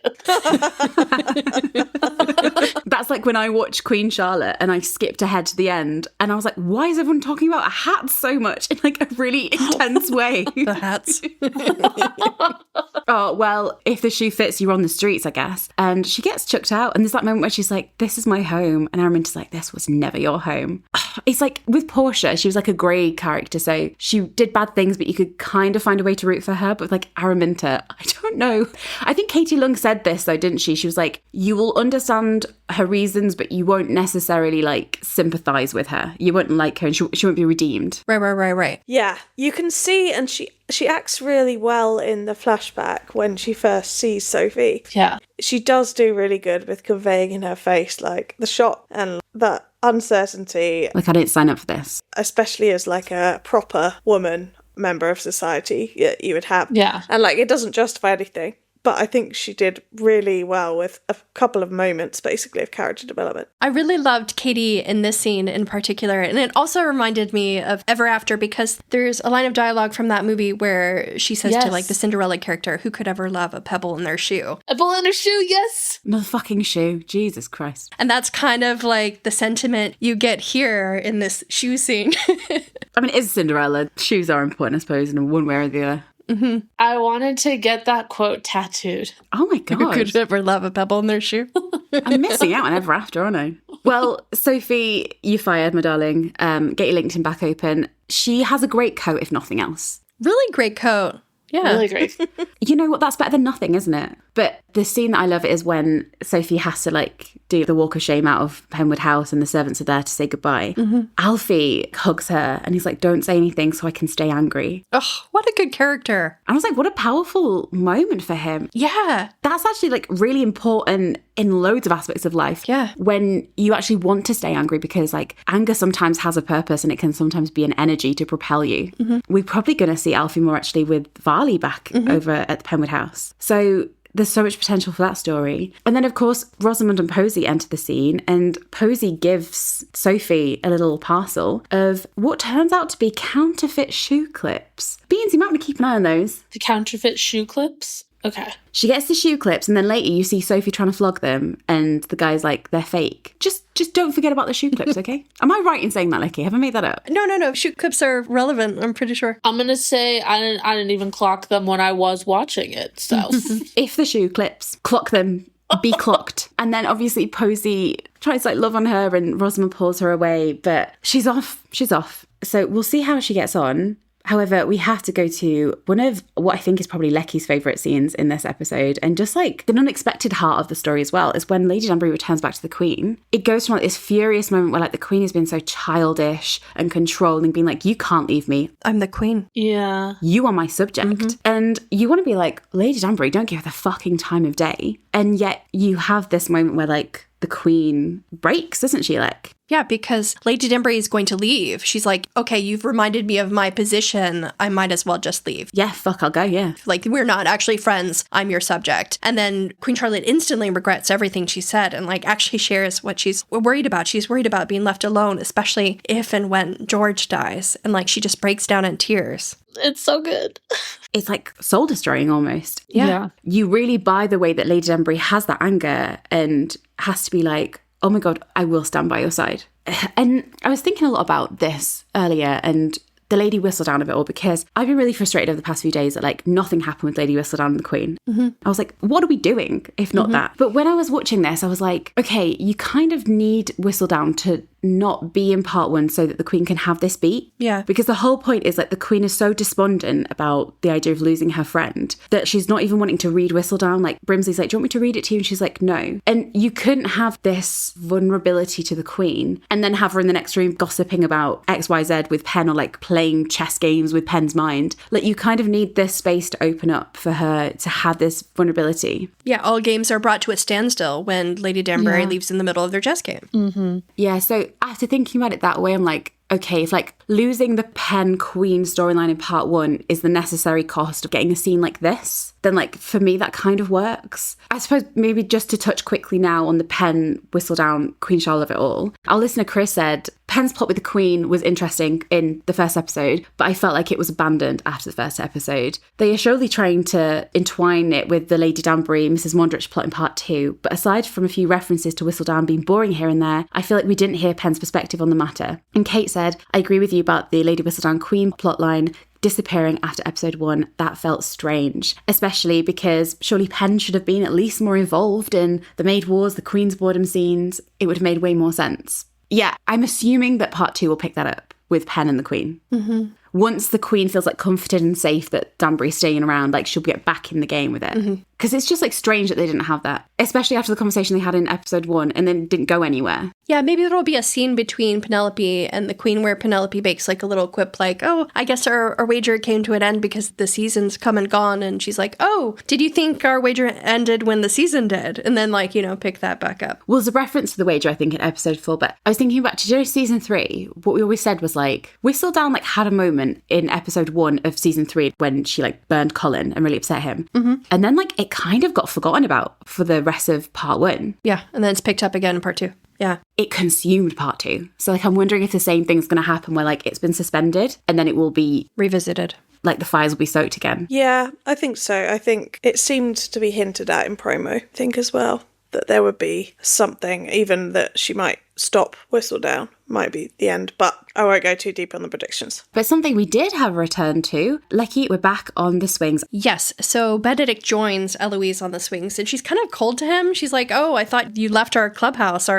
of people who were probably never getting married. It's like great season 5 foreshadowing, because you feel like Eloise is almost calling Ben out on his interest to get married, and she's realizing that she's lost the one other person in her family that she thought was never going to get married. She's already lost Pen. She thought she and Pen Penn were going to be spinsters forever. Then she also thought Benedict was never going to get married. And like he very rapidly fell in love with this lady in silver and was searching for her. And even though he hasn't found her, Eloise has gotten the sense that actually she and Benedict aren't the same. They don't think the same about marriage, at least not anymore. So you can kind of sense this building loneliness in her. And like, it's great setup for her season. I would be surprised if season 5 wasn't Eloise based on all these little moments. Yeah. I mean, I think I said this even in the first episode was I don't think they've ever made it more obvious that somebody is going to be like the next season, unless it's a red herring, but I can't think of any reason why it would be. Well, like John dying is like the only thing that could kind of shake things up, but I feel like Fran would need time to mourn. And I just feel like it's so obvious. I don't know. Well, Murphy's mama, our listener, said, Elle is slowly becoming an island of loneliness, and I can relate to her struggle. Oh, honey. As everyone is getting married off or finding their purpose, she yearns to have one foot firmly on the shelf and one foot in the loop when it's convenient for her. And you're like, Penn like ices her out. I don't think intentionally. I think she's kind of protecting Fran's issues as well a little bit. She's also protecting Eloise, because you're talking about the scene where like Penn gives Fran the sex talk and they change the subject when Eloise comes in and they say they were talking about marriage. But Penn knows that Eloise has no interest in marriage either. Right. Yeah. And she doesn't at this point, but it does keep isolating her more and more. Exactly. Yeah. It's like what we predicted years ago with Benedict's season first and then Eloise's, is because losing Penn to marriage is like a blow to her, but she's like, I've still got my brother in my clubhouse with me. Like, I'm okay. Yeah. And then to lose this in this episode, I don't think Elle had enough to do in part 1, to be honest with you. But it's that thing again where I'm kind of hoping part 2 will have more. I do love that they are like pairing her with Hyacinth. Well, she's going to be pitted later, believe me.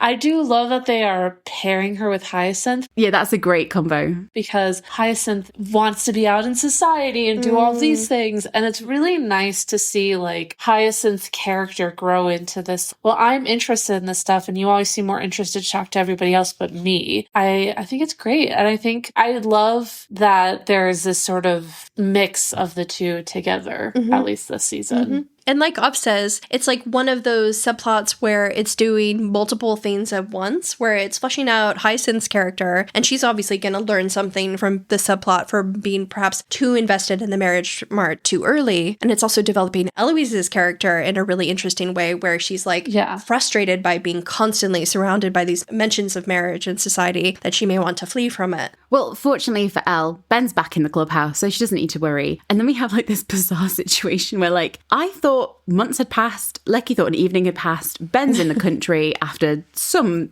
strange amount of time. And of course, he rescues Sophie from Cavender. Can I just say, thank fuck Cavender wasn't Fife in the end. Oh, yeah. I can rest easy. And Sophie gets a little hero moment too, because she's the one who rescues her friend Hazel. Yeah, she does. Yeah. She stands up to them. And there's a musical moment, isn't there, that plays in that moment? Yeah, so when she's meeting Benedict again and he doesn't recognize her, you can hear the Enchanted theme kind of sadly playing under their reunion. It's really beautiful and heartbreaking. And we'd had that flashback a little bit earlier as well, where we found out that Sophie's dad had died. Yeah.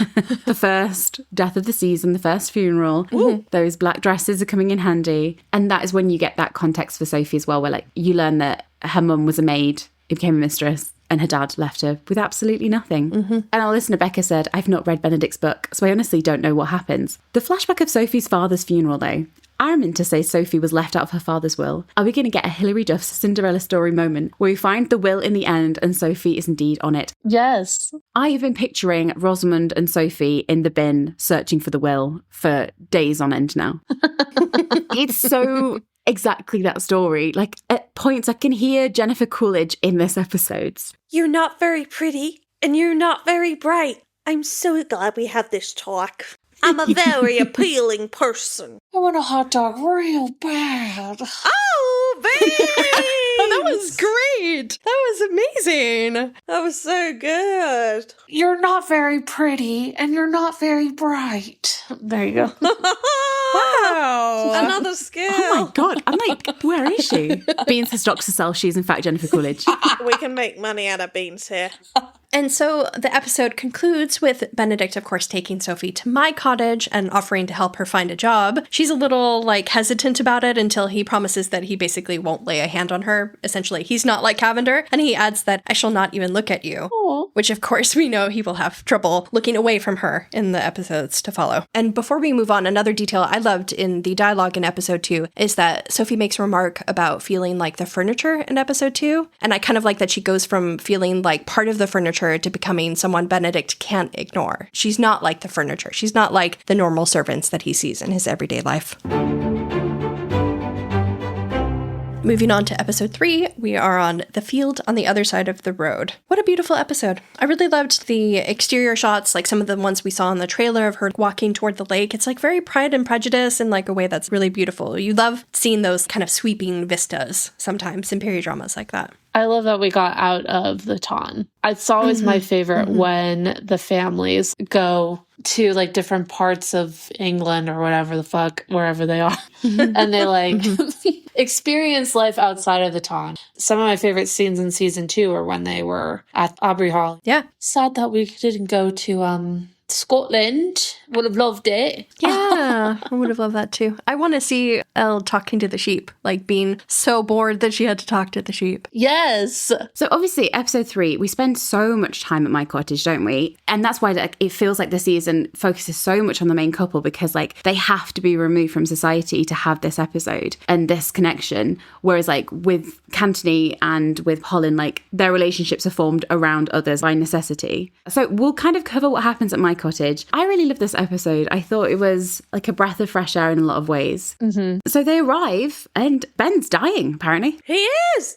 Oh my God, yeah. He's a death's door. Once you're to the point of a fever with infection, medical intervention is needed. Before we get to dying Ben, though, I do like on the journey there that Sophie reveals that she can read the constellations, and that's how she knows how far they are from London, kind of showing that she knows more than maybe a typical maid would. She's not like other maids, like. Our listener Moonpie said, Sophie is somehow using celestial navigation with the accuracy of Google Maps, which is very funny. I also think that the comedy is pretty good in this part where it's like talking about, oh, it's not going to rain or something. And he was like, that's merely like sweat or something on my face. That was pretty good. I like the playfulness that's between the two characters this season. It's really nice. So I suppose this is what this episode has to do. It like has to build their relationship as quickly and deeply as possible. Right. So it kind of makes sense to, I mean, this is what happens in the book. So it makes sense to sort of isolate Sophie away from society, away from social class. So those boundaries break between them.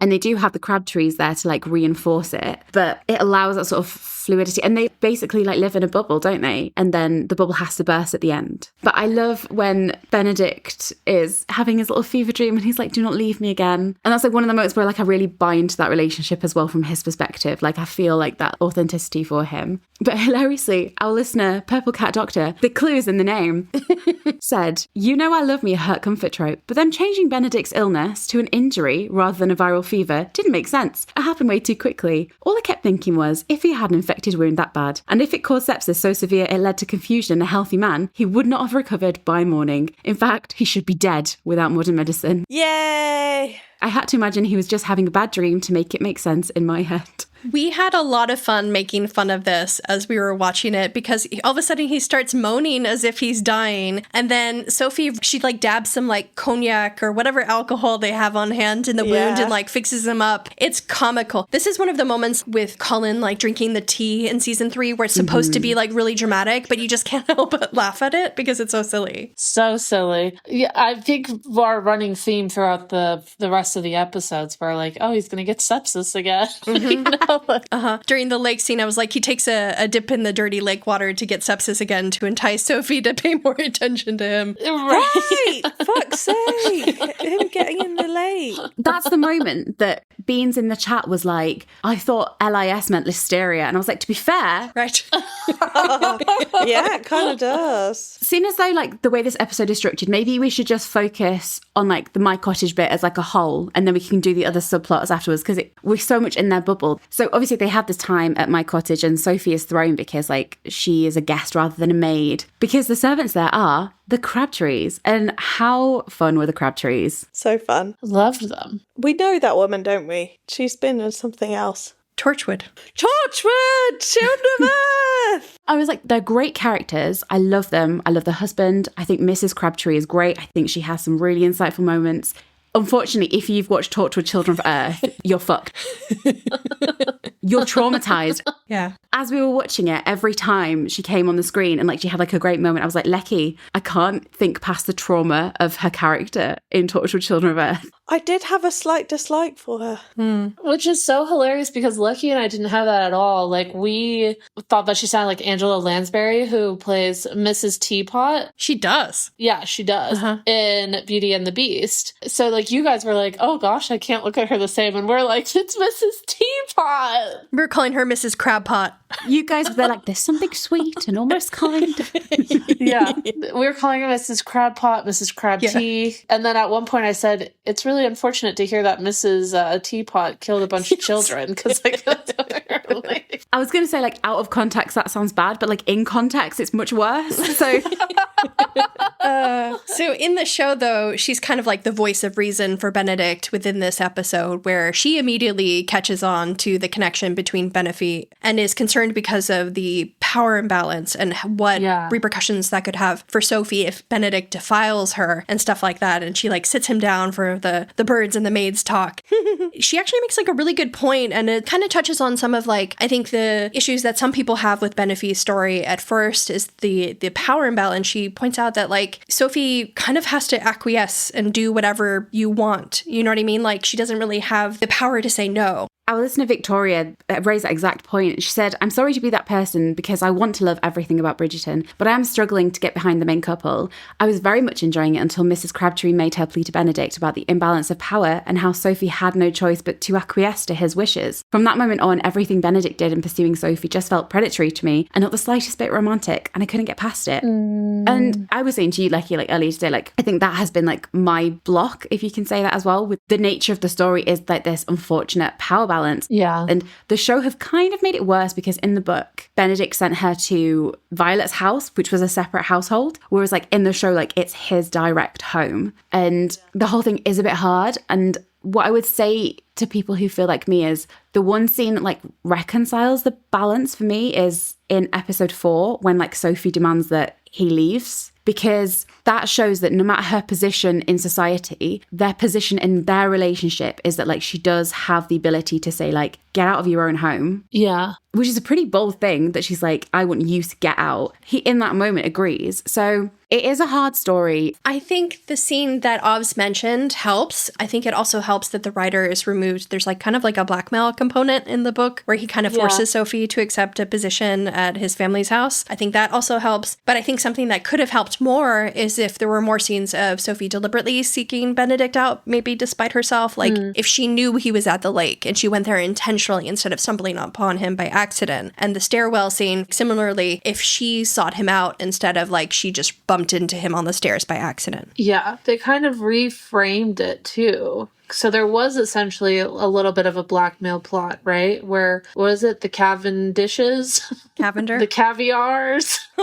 Cavenders. The Cavenders, where they said that she couldn't work anywhere. No, so Araminta blacklisted her from the ton. Yeah, yeah. And then Cavender was you're gone, you're fired again, kind of thing. Right, yeah. So there was sort of blackmail-esque. Lecky, correct me if I'm wrong, but in the book, which makes Benedict so deeply unlikable in the book sometimes. So do you know the scene at the end of this episode where he's off to London we go, and they're walking back to London and they get in their little thing. In the book, she's insisting she won't go with him to his family's house. Mm-hmm. And I think he threatens to get her thrown in jail or something. Yeah. There's definitely blackmail. Gosh. He's I will tell everyone that you've stolen from me. Yeah. What the hell? Is that why I need to remember the shoe clips? Potentially. It's messed up. It's a messed up situation. I like that they edited that out. I also like that the decision to go back to the country to revisit Mrs. Crabtree, Mrs. Crabpot, was that she kind of plants the idea in his head, kind of like Violet does later in episode 4, where she's touching on his inability to commit to things. And when she finds out about the Lady in Silver, she's you need to actually see something through, see through your search for the woman that you think you may want to marry, and disregard this fantasy about this maid, about Sophie. Right. And of course, when we were in my cottage, there were so many vignettes and scenes of them two together. Like you say, in that study where they had the French lessons and they're talking about Ben's art. And like, thank God his art is coming back in full force. And it's cute to see Luke, who spent many of his formative years in France, pretend to be bad at French. Yes. Didn't he say that was really difficult for him to do as well? Mm-hmm. And then, of course, you had the kite scene, which I think was the first scene they filmed in the whole season. And just these like very innocent moments of like building the relationship where like, because they're out of society, like you feel less of that power balance or imbalance, I guess you could say. And like they can form like a genuine connection. Mm-hmm. But I think my issue with Ben in episode 3 is he's endearingly naive to his privilege, but then it's also like, you're naive to your privilege kind of thing. At 28, 29, it's a bit frustrating. So like it's playful, but sometimes you'll be like, mate, come on. Perspective. That is the Bridgerton curse, though, isn't it? I mean, Eloise is very much the same. That's kind of the point of the season, isn't it? It's like the shaving cream scene where they have that adorable fight and then a maid has to clean it up afterwards. Mm-hmm. Oh, it's all like lovely seeing like the beauty and the like the ridiculousness of this world, but then there's like an actual machine of human beings making the world go round, having to pay the cost of all these decisions that these rich people make. Yeah. But I do love my cottage. I think it was lovely to be away from the ton. The crab trees being there anchored you in a way as well, so that there was like the fantasy, but then there was also someone like a kite, like literally like holding them to the ground a little bit, anchoring them and like planting these seeds of doubt and reality that will sprout throughout the rest of the episodes. Before we move on, we should also just really briefly touch on the lake scene in just a bit more detail. Because Beans, you especially liked that scene. Yeah. Yep, I thought it was very cute. And our listener, Murphman's Mama, also had a comment about the lake scene. I'm still processing the fact that Benedict gets 2 first kisses. I felt that the masquerade kiss stole their breath away, while the lake kiss was coming up for air. I really love how you worded this. I do think, like, the masquerade kiss, it stole Benedict's breath away, for sure. But I like the idea of them both coming up for air in this moment during the lake scene. That's actually a really beautiful way to put it. And I think in general, we all really loved the lake scene kiss also. Yeah. I think there's something to be said about like it being a Benedict and Sophie moment as opposed to a Benedict and Lady in Silver moment that kind of makes you a little more immersed. Yes, Debbie said, why do you think after their kiss at the lake, Sophie didn't then confess she was Lady in Silver? I think because there isn't a fantasy world. Well, like Alfie's reality is that like, okay, just go tell him who you are and he won't mind because he loves you. Yeah. It's a nice idea, but like her backstory gives you every reason why she can't do that. Why, even though they have this moment here, like she can't trade that in for the reality of like she knows they can't be together. Yeah. Also, I think there's too much of a risk for her. She has actual things to lose. Yeah. Whereas like he will lose things emotionally, but like the fact is he will still at the end of the day have security of family and security of wealth and security of being the person he is in society, where like she already has nothing. But if she has this fall from grace with him, she has nothing and she has nowhere to go and no steps in the forward in the future.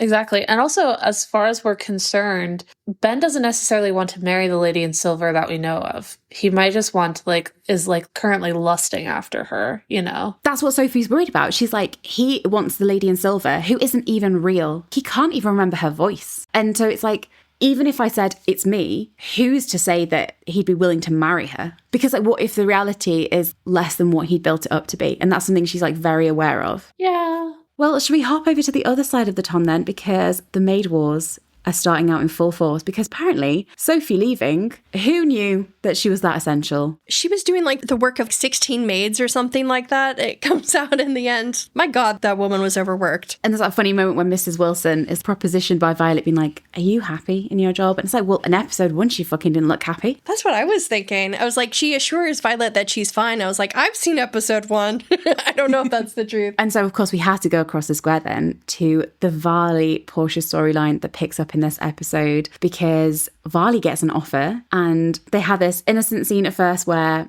I mean, it's not really innocent, I guess, but she mentions a raise with Portia and Philippa in the room, and it's kind of like cast aside. She's like, I'll think about it. And like Varley's happy with that for the moment. As the episode progresses, Portia answers that request with, what's the gift she gets, Varley? Reduce, reuse, recycle.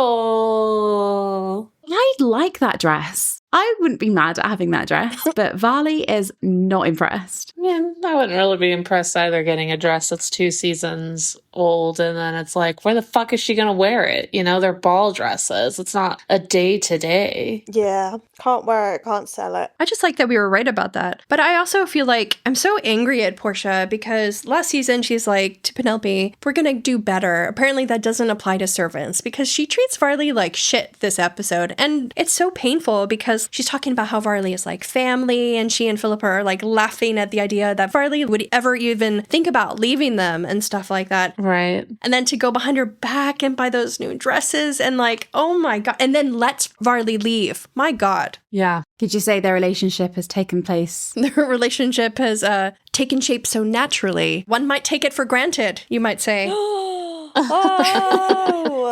One could almost take it for granted. It's a theme in Featherington House, isn't it? Yeah. Well, we'll return back to them and see how they go because we have to bob over to Fron for a quick catch up with what's going on with them. And as we figured out from the promo, the recurring theme is their struggles with intimacy, the importance of reaching a pinnacle. He tries to assure her, but then it sends Fran on this journey to figure out what the pinnacle is and how to get it. And it's quite like a funny way to have her on a little mission in a very Fran way. And of course, that leads her to none other than Pen. And of course, with Pen comes Colin. And with Pen and Colin comes a carriage. We had Carriage 2.0.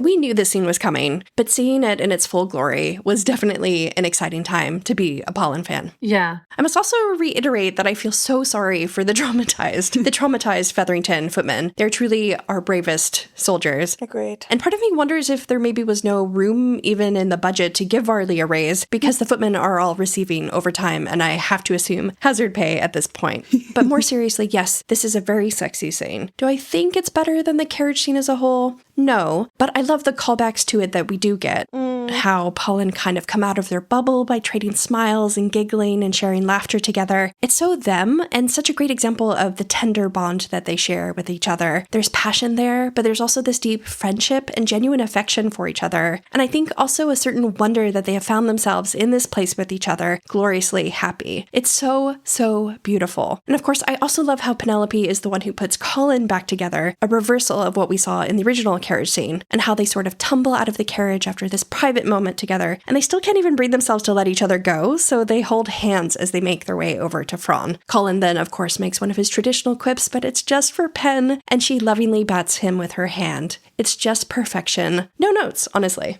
I can't remember when we talked about it. We talked about it in an episode, didn't we, Leck? But what an adorable scene, actually. Yeah. Their relationship is just so light and like it is a breath of fresh air in this part of the season. Like they bring like such a youthful, like joyous energy. Aim said, Polin post-carriage scene was an absolute delight. Their giddy cheekiness was adorable. This is what I needed at the end of season 3. So glad to finally get there. Yeah. And I agree, it's like they're shameless. And it's just so nice to see them like happily, playfully, adorably in love. Right. All you could have wanted for the characters. But again, as we say, like it's not just used in like a fan servicey way. It's used to like progress Fran's story, to like show the complete contrast because they got married within a couple of weeks of each other. Every milestone that Polin hit, Fran is aware and hyper aware of like what she in her mind isn't hitting. And in this scene, Polin arrive after having like this tryst in the carriage and they're like enthusiastically digging into their ice cream, whereas John serves Fran her vanilla as your usual, he says, which kind of is a reflection of their intimate life together, which is vanilla, it's not passionate. There's this contrast between the two couples. Yeah. And also, I don't know if you'll notice, but when they're eating ice cream, Pen and Colin make the same face. Did we notice? Are you joking? Once again, if Colin isn't going to be in part 1 that much, then at least let him be living his absolute best life. He has his ice cream. What's hilarious is like their ice cream's like piled higher than Fran's as well, because it's like the contrast between them. They're like indulging and like they have the pleasure. I just love like, for a start, Colin looks incredible in this scene. 10 out of 10 styling. Penelope also looks beautiful because she reminds me a lot of Lemonade Pen from season 2 at the garden party at Aubrey Hall when Fran is like fixing her hair and she's like smiling over at Fran. She looks so beautiful. They're so in tune with each other. When they get out the carriage and they're like fixing each other up, they're just like in their little bubble. I don't know, it's just really sweet to like see a happily ever after play out. Obviously I want more scenes from them in part 2, but if this is what we get, like them just so happy, Also then kind of like indirectly informing the other storylines, then you take it. But then you had the conversation with Pen and Fran about the Pinnacle. Pen is so shocked. She's like, yeah, every time, girl. Every single time. Twice on Sundays, believe me. You don't get her? I love how much comedy this scene brings. Like, even the new Featherington crest on their carriage is absolutely hysterical. It's like a butterfly in the corner with like a goat on the bottom, and it's like so comically awkward. I loved it. It's like a clip art goat as well or something. It's just like whacked on there. Yeah, I love this scene. It's like such a light, bright moment. Very happy with it.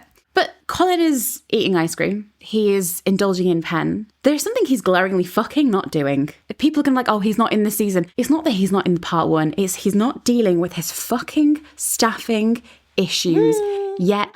Again, the lack of character development in this aspect of his character is shocking, appalling, disgraceful. Veg, for this part, I'm on your team.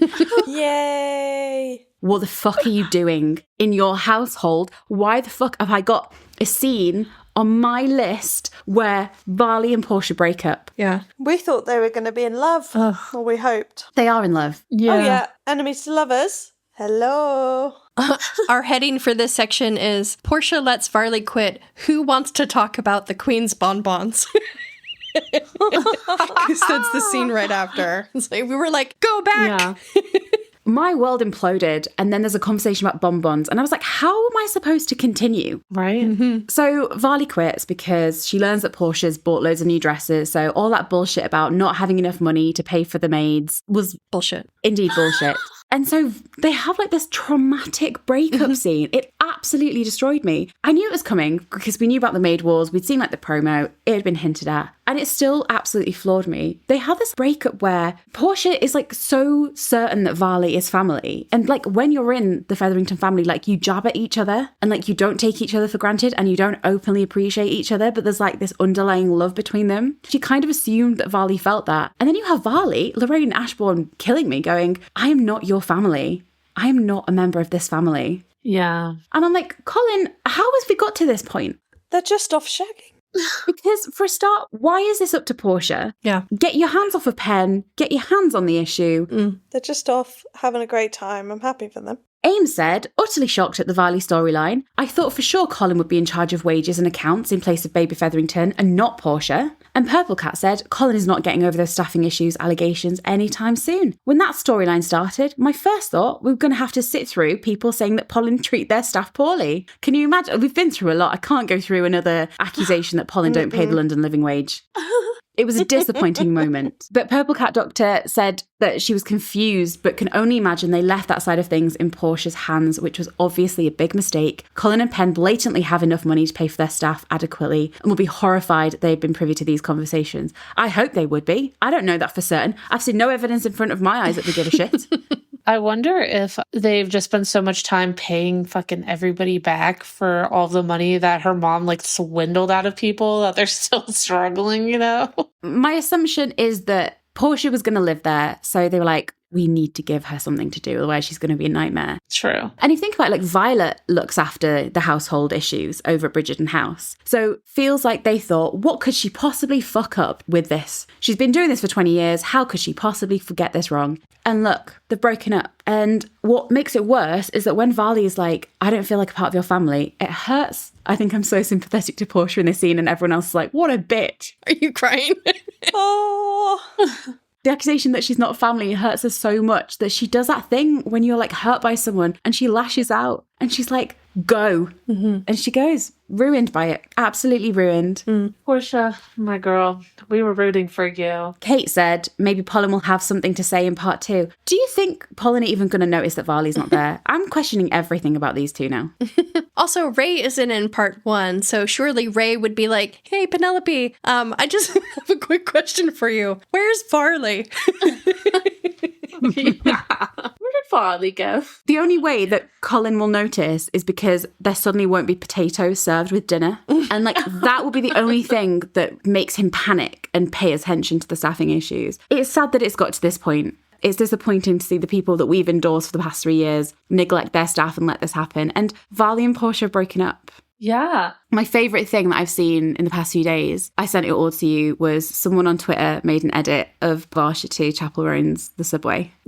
Oh, I did see that. It was so good. Send me it. And I was like crying. I was like, this is the only thing that has emotionally touched me in months. Oh. Varley and Portia breaking up. Lorraine Ashbourne fucking killed this scene. So good. She's always great, but she just like came alive in this like really truthful way, broke open and spoke for herself. We'll see where she ends up, but Jesus Christ. Here's what I'll say. It like threw me for a loop. I feel like with Bridgerton, we often are pretty good at predicting things, or like we know how stuff is going to happen. Even with sort of the subplots, this is a subplot I did not anticipate at all. And so when it was happening, I was like, what the fuck is going on? I was genuinely very, very shocked that that happened. You're a Portia fan. How are you navigating the world now? Well, I think I told you guys I was really upset with Portia, like when I was watching that. I wasn't on her side, but like I thought she was acting out of pain. Oh, no, I don't think so. I was like, Portia, you bitch. What are you doing? What the fuck are you doing? Yeah. I was like, Portia, what the actual fuck? Like, are you kidding me? Yeah, that's how I felt. Like, I think, yeah, she was upset by the whole exchange, but I also think that Portia was being unreasonable because if we're talking about power dynamics, there is a power dynamic there, and Portia is, like, shirking that responsibility and that relationship as well by suggesting that, oh, but you're part of family, yada, yada. It's kind of like when a workplace is like, we really appreciate you guys, and then throw you a pizza party with, like, Little Caesars pizza. You guys don't have it, but it's, like, $5 pizzas, you know? Yeah, because what's painful is that Varley accepts Portia's response when Portia says, you know, I don't think we can afford to give you a raise. She's like, I didn't think you would be able to. That's fine. You know, I believe we're family. I get it. Yeah. And then she finds out that Portia's been shopping for a new wardrobe. And you're like, what the fuck? Like, Right. geez. Yeah. I think that Portia is every right to look at Varley as like, okay, you have been with me for so many years. I do love you and everything. And however, there is still that dynamic there of she does get paid. And so there is a responsibility for her to make sure that workers are paid a living wage, you know, and they're paid well, especially for the amount of work that she does. And Varley even says, she goes, I barely get a day off. You know, I've lived with you for everything. I boiled your fucking potatoes. You know, I did that stuff. And so I understand Portia being upset because she also sees Varley maybe as family. However, she does not necessarily treat her as family. She still has a rift between like, well, you are still in your station of you work for me, you work for my family, things like that. So We've all made mistakes, Beans. Well, to cheer us up, more goings on at Featherington House. I don't know why Pen's just sat there as if everything's okay, but she is nonetheless. And in walks Fran for a little sex talk. And this is where she's like, right, a girl, put your fucking pen down. Don't give me metaphors. Don't give me similes. Just tell me what it's about. I love this about Fran because it's very much like a return of season 3 Fran, where she's like, stop speaking to me in metaphors. Just give it to me directly. Yes. What the fuck is a pinnacle? And Pen immediately disregards her request and then goes on like this wicked analogy. She says, a bird staring at a warm biscuit. Purple Cat said, what on earth was Pen talking about? A bird looking at a warm biscuit? Do birds look at biscuits lustfully? Does it matter if they're warm or cold? I'm so confused. Kate said, honestly, Pen, what are you on about? And Pink Bunny said, the scenes with Francesca and Pen talking about the Pinnacle were some of my all-time favourite scenes in Bridgerton. Hannah and Nick acted those so perfectly. Nick's choice in face acting for Pen every time Francesca would say Pinnacle had me absolutely howling. The eye blink of, I can't believe you're asking me this. And then there's those moments where like she like kind of like gets carried away like in her thoughts, and then she like brings herself back. She's also like shocked that anyone could not experience that. Like obviously Colin keeps her very happy. Our listener Sister Spooky also had some thoughts on this. She said, Fred and Pen's sex talk was so fun to watch. I wish Pen got a little more carried away describing her pinnacles. Considering Pen is the writer, I feel like she could have been even more descriptive for poor Fran. I think any more analogies about biscuits would have sent Fran running for the hills, but she could have shaken things up with some carriage and mirror references maybe, or maybe even some hilariously oddball callback to their conversation in the church in 206 where no one really understands what the hell Polin are talking about. But yeah, the analogy of a bird staring at a warm biscuit. I get the biscuit part of it. Where does the bird come in? I don't get it. I think this confirms Polin food play. Well, like Colin likes biscuits, but but I don't know. You know what? Some threads are best left untold, you know. I think we should just leave that one. Speaking of people who do like to be touched, however. Oh, gosh, of course, Violet and Marcus, because Violet wishes to very much. Yay. Oh, I love this scene. This scene is so well written. First of all, she's like, I want to be seen and touched. And then there's like a pregnant pause, and then she says, by you. And I was just like screaming. Yeah. And then I just love Ruth's delivery of these lines because she's like so flustered and she's trying to admit all of her insecurities, but also that she really does want to go there with Marcus. But, you know, she has some things that are still holding her back. But I love how she repeats to herself very much to express that she really does want to sleep with him. Her delivery in this scene is just so good. Yeah, I love it. And our listener Nick said, I liked how they progressed Violet and Marcus's relationship. Her conversation when she visited his house was so well written. Oh, I agree. Like, such a fan of their relationship in the show. And it will definitely develop in the next episode we're going to get to, which is episode 4, An Offer from a Gentleman.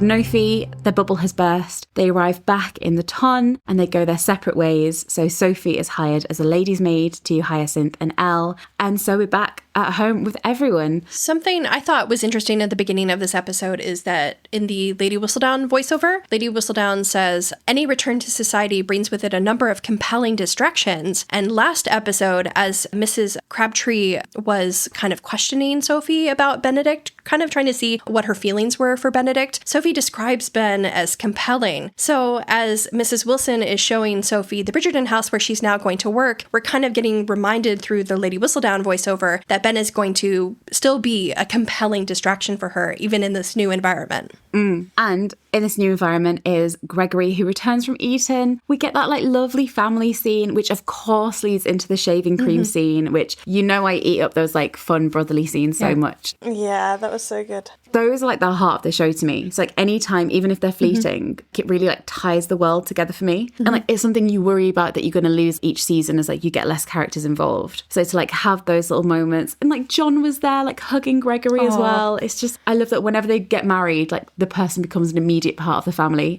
fully embraced. Yeah. Also, this episode, Hazel arrives at the Bridgerton house and is hired on, and you find out that Benedict kind of sent for her and offered her a job there as well. And I was telling Obs, it was like, the writers had to give Ben a win before his offer at the end of this episode. So this is him like reminding audiences that Benedict is a good person because he rescued Hazel from that situation at the Cavenders. And Hazel's arrival brings the sailing of a brand new ship, what we've called Footmaid Hon. Footmaid Hon. Oh my word. There is the seance. For a start, what a woman holding a seance, a girl after my own heart. I never thought that still of them sitting around the table would have, never in a million years would I have guessed that that was a seance. And that's hilarious. That's so good. There is so much death in this season, honestly. And then also just like, I love that Footman John is immediately enamored with her. And like, he finds out that she has the second sight and then immediately has like no second thoughts about the woman he wants to marry. And I like how upset he is immediately when she's joking about potentially marrying a gentleman because he's not a gentleman. Oh, it's so good. It's so cute. It's like Sophie has the exact like opposite issue. Yeah. Oh, I love it. And of course, one of the main storylines in this episode is Violet gets her garden watered. As we said earlier, Marcus creates such a space for her and he's like, I'm ready whenever you are and I will take whatever you want to give me and I'll ask for no more. And then they have like this joyous scene together and it's like funny and playful. And then afterwards, she like laughs. Yes. And she's just so like happy and relieved. Yeah. And our listener Pink Bunny said, I didn't expect to get so into Violet's story this season, but it really touched me to my core. Yeah. The part about her putting away that side of herself after Edmund died and now having to nervously see if she still has it felt so deeply female and human. Her looking at herself in the mirror with her robe off. What woman hasn't been there? Her nervousness all leading up to the I'm the tea you'll be having just blew me away. Go Lady B. Also to add, I adore Mrs. Wilson. The convo between her and Violet about life meaning to be lived. I had a tear. The fact that Mrs. Wilson is her like wing woman in every way and sorts out for her is just so lovely. And the tiny portrait of Edmund that has to go down for a nap. It's like, you can't see this, my love. Yeah, I loved that. I think I joked about that. Like when it was on the desk, I was like, he's going to have to be put down. And then literally they It happens, put him face down. I also have to say that Ruth's like lingerie, her nightwear in that scene she looks beautiful. Oh, also, by the way, Shonda Rhimes wrote that scene that I am the tea you are having. And what a great scene is that. I love Violet's arc that she had in those episodes where like she was like, I've had 8 children. And then she has that scene in front of the mirror. Yes. And like, she's like, actually, yeah. I've still got it. And we were all there like, absolutely, yes, you do still have it. That is correct, Violet. I'm going to do a little bit of a rant. So I watched a movie a few years ago that Emma Thompson was in. Her husband dies. She never had an orgasm. So she reaches out to a sex worker and then becomes obsessed with him. And then at one point at the end of the movie, she's looking at herself in the mirror and then she jorks herself off while he's standing there. And then she has an orgasm for the first time ever. Oh. Now, it was lovely. Terrible movie. Love Emma Thompson, sorry. I love Emma Thompson too. But she looked so fucking good, like when she was looking at herself in the mirror and everything. And like, I had this moment where I was thinking about like the way that we talk about women's bodies when they get older and they're like, things sag and they do whatever. And you think like a woman's going to turn into a puddle of like pudding and like mush. And like, then you see her and I think she's like in her 60s when she's doing this and she just looks fucking incredible. And so I just want to say, fuck the patriarchy. That's about it. Violet is hot as fuck, basically. Yeah. Is essentially the rant. Yeah. And yeah, I think to summarize the Vicar storyline in this part, it's like one of the highlights for me. I thought it was so tender, so authentically done. I love them forever. Agreed. And of course, we have to turn to Benophie in this episode, which is a bit of a bumpy one. They keep like bumping into each other in the halls. They have to learn to live in the same space. Literally. They smack foreheads right before the staircase scene. Yep. Romance, eh? And what is peppered throughout these episodes is like those allusions to like the mistress and like he gets that idea in his head and it's like, yeah, it is a bad idea. That's correct, Olivia Rodrigo. You bang on the money there. And you have that scene over at White's where like he brings it up, Benedict, and he talks with like his brothers and his brother-in-law and Will. And it like, I don't know, it came so early, that scene, because I knew that scene was coming and it came way earlier in the episode than I thought. I thought he was going to go directly from there and he'd go there. So like, this gap was a bit like weird for me. Like I felt like by the time we'd had this conversation, a whole episode passed, the thread kind of unraveled for me. So I wish he'd have kind of gone straight from that conversation to her because like you get like he was in his own head. The hero of the fucking episode, my man Colin, who was disgusted, appalled, just bereft at the idea that anyone could take a mistress. He's like, not in my fucking world. I love him for it. Yeah. I love him for it. And we saw that meme that he very almost became a mistress himself. His mistress last year. Yes, to AO3, he very much would have been that mistress, yes. Yeah. He was on his knees for her in any way. Purple Cat said that she loved the fact that Colin had no idea Anthony had a mistress. Even before he was in love and married, he didn't pay attention. And the fact that he's confused when anyone would even consider it. This is really interesting because in some cut dialogue from season 1, Colin did know and he told off Anthony and said like, just because I don't have a mistress and I'm younger than you doesn't mean that I like don't know what I'm doing, basically. So they decided to kind of like rewrite that here. So that's not canon. So he was not aware of the mistress thing. I'm okay with it either way. I just really like that he's so confused by the idea that a man would ever want to do that. Yeah. Like, that's my Colin. Yeah. Yeah. He's like, my episode 4 hookup ended with a marriage proposal. I don't know about you. I don't know what you've got planned, but Yeah. He didn't go into the carriage being like, we're going to fucking not happen. He went into it being like, we're leaving and you're my wife. yeah. Or he would have been absolutely devastated had she said no. Yeah. Yeah, his heart was already so there. But then I suppose it's easy for him because like she was in society and she was marriable. And it like that was never a question of like, can we be together in terms of like society? Right. And Murph and someone said, did anyone feel a piece of Colin's innocence kind of broke in that moment? Luke did a tiny shift in his gaze that made the moment feel so layered in his disappointment for Anthony's carelessness. Oh. Yeah. Him in part 1, he is in this like love bubble where like nothing reaches him. And like he does have like this very innocent version of love in his head that he's always kind of had since season 1, that he just wanted to get married. And it's like the fact that his brother would like engage in anything else, he's just like completely baffled. And obviously Colin didn't have many scenes. I do want more Colin. I just hope that in part 2, like he has a conversation with Benedict where like indirectly or directly he like guides his brother because he has such a valuable insight. This like naivety towards like love being like, just marry her, like just be with her, that he has in the book. Like I want some kind of moment with that. Yeah. Do you know like how Alfie is like the dreamer for Sophie? Yeah. Colin could be like, just because Colin's answer to everything is marriage, from season 1. True. Yeah. It would also then just do a recall to season 2 when both him and Benedict were kind of lost in their own ways. And it would be like Colin giving Benedict advice and everything, but rather than giving him special tea, he's like giving him special tea, like the hot goss in terms of being married. Yeah. But of course, it leads to the infamous offer, doesn't it? Let's just wrap up some of the other storylines. What do you guys think of the direction that John and Fran's story have taken in part 1 and what we see in episode 4? I really loved their tender conversation in bed where John almost has a Mark Darcy moment where he's like, you're fine just as you are. And he obviously doesn't realize the extent of the inner conflict that Fran is dealing with, in that I don't think she even realizes that there's more to the situation. There's more going on in her marriage than her ability to find her pinnacle. She doesn't realize that she's a lesbian. I think deep down this is a comp het storyline that they're doing this season. Yeah. And I do like that Fran seems kind of in the dark, even though she's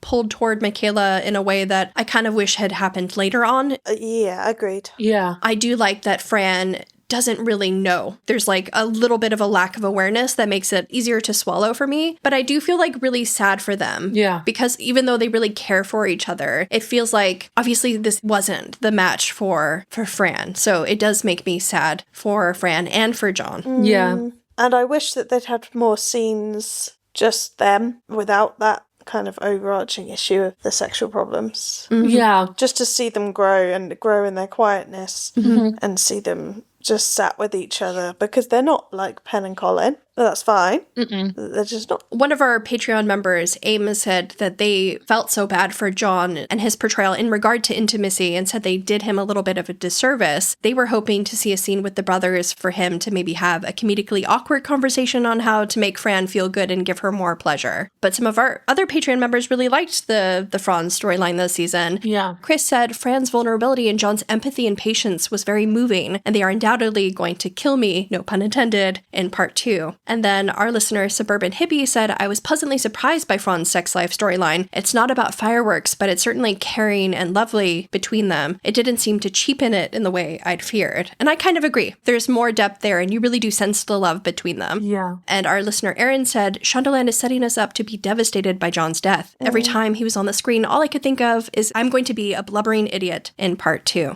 I think it goes back to what I was saying earlier, that sometimes it's very unnecessary to have sex scenes in order to work on character development. And the whole Pinnacle thing is funny.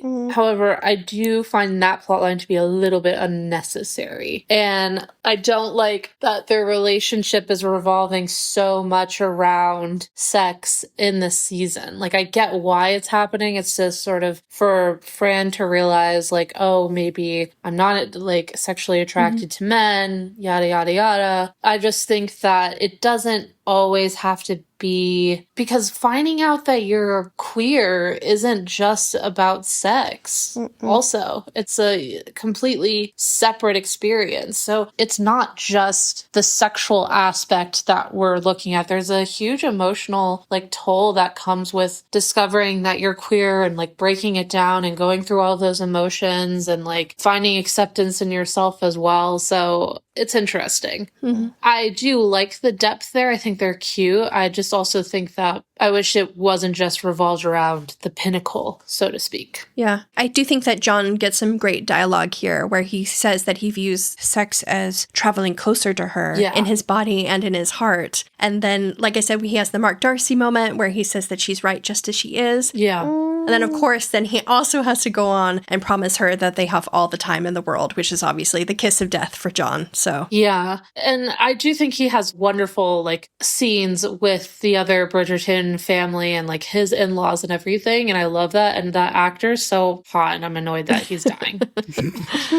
I think what bothers me with the Fran storyline in this part is that as a storyline, it kind of puts a distance between them, emotionally or and physically. Yeah. And, even if that's just in Fran's head in terms of feeling like she's doing something wrong, if John is going to die in episode 6 or episode 7, you've spent the first 4 episodes with them not fully connecting. Yeah. And so if you've only got a couple more episodes with them, it's not even about Michaela arriving or anything like that I'm concerned about. It's the fact that I mean, we love him as a character, so we'll be heartbroken. But like, it's an interesting way they've told the story, because you would have thought that you'd want to show Fran being completely content, in love with him, to the point that that is going to like have such an emotional impact when he dies. Yeah. And obviously the impact it will have on Michaela and like the complication it will have on their relationship. Whereas like if you tell a story where you can sense that like there is something missing for Fran in their relationship, and then you have 4 episodes where there's like a bit of a distance between them. Yeah. I don't know, it's an interesting way to take it. And then obviously she will be devastated when he dies and everything, but it's just not quite the way I thought they were going to go. Like I thought to get the maximum pain and impact that you'd have like almost like Pen and Colin. Can you imagine if like you had Pen and Colin being the way they are, and then in a few episodes like he dies, and you'd be like, oh my God. Wild. They were so happy though, and like the tragedy of that happiness being completely fractured open. Yeah. But Shonda loves tragedy. Yeah. I mean, we've already got a death count of 1 this season, so... Some of the deaths in Grey's Anatomy were very dramatic indeed, so I am surprised that they didn't give John and Fran the best relationship with the most sex possible, just to hit that emotional blow harder. Right, yeah. And Michaela does return in this episode. There's really very limited moments with Michaela, but obviously she's going to have an impact in part 2. But when she said, she was like, you look like you've seen a ghost when Michaela turned up. It's like, the foreshadowing is strong with this one. Yeah. Oh, I wish that she was more obviously fancying of Fran. I agree. Just an aside. I know. I just thought that would be just such an obvious step to take for Michaela. That being such a core part of like her story in the book. But another storyline we need to touch on is at the party, Hyacinth and Eloise, they fall out. Becca said episode 4, when Hyacinth calls Eloise out for only thinking of herself, profit high. We've been saying this for years. Eloise can be so self-absorbed. It broke my heart to see Hy so sad. Yeah. Again, maybe I'm just on the wrong side on all of these things, but I felt really bad for Eloise in this moment, to be honest. Interesting. Because, I'm sorry, have you done that thing with like a sibling or like a loved one where like your relationship is based so heavily on banter that like one day you take it too far? Oh, that you didn't expect the moment of realness? Oh, yeah. Yeah. For sure.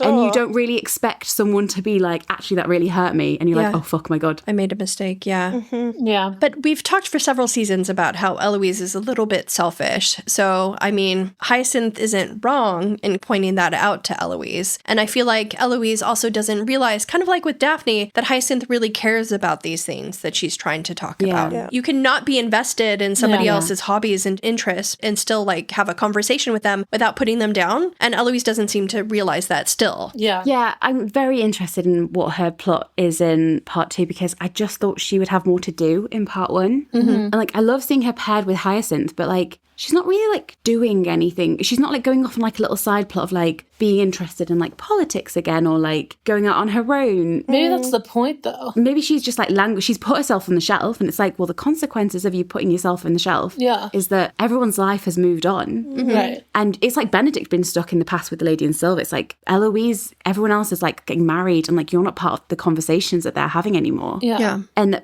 maybe she needs to feel that stasis within herself. Right. I don't know. One of the weakest parts of this episode to me was the subplot about Lady Danbury trying to make Alice into a lady in waiting. Yeah, agreed. Yeah, I didn't care. Her reasoning. Yeah, okay. Well, first of all, Alice was right in that Alice was going to perhaps become the Queen's new confidant. But what was weird to me was Alice's, like, disinterest in becoming a lady in waiting, because even in episode 1, you see her, like, clamoring for the Queen's attention and favor. Yeah. That was even hinted at in season 3. Right. So I don't really understand her pushback here. That seemed really weird to me. And the reasoning for the pushback. Yeah. It sounded very fake. Like, Yeah. the refusal was written like, I'm busy and I want another job. But then the explanation given was like, oh, I'm not worthy. And it didn't quite join up. What I liked was Alice says, that isn't my dream. And I was like, excuse me, last season, Will had to close his dream bar because you told him that didn't work with your new life. Oh, yeah. Maybe suck it up and pursue this new avenue, you know? Yeah. I think this with the Mondriches, I like the Mondriches a lot, and I know they've had a lot of criticism for their storylines, but like this is where I was like, okay, if we don't have time for Pen to have a whistle down storyline, and if we don't have time for like Colin or Elle to really do anything, like, Yeah. I don't know that I have time for this. Right. Do you know what I mean?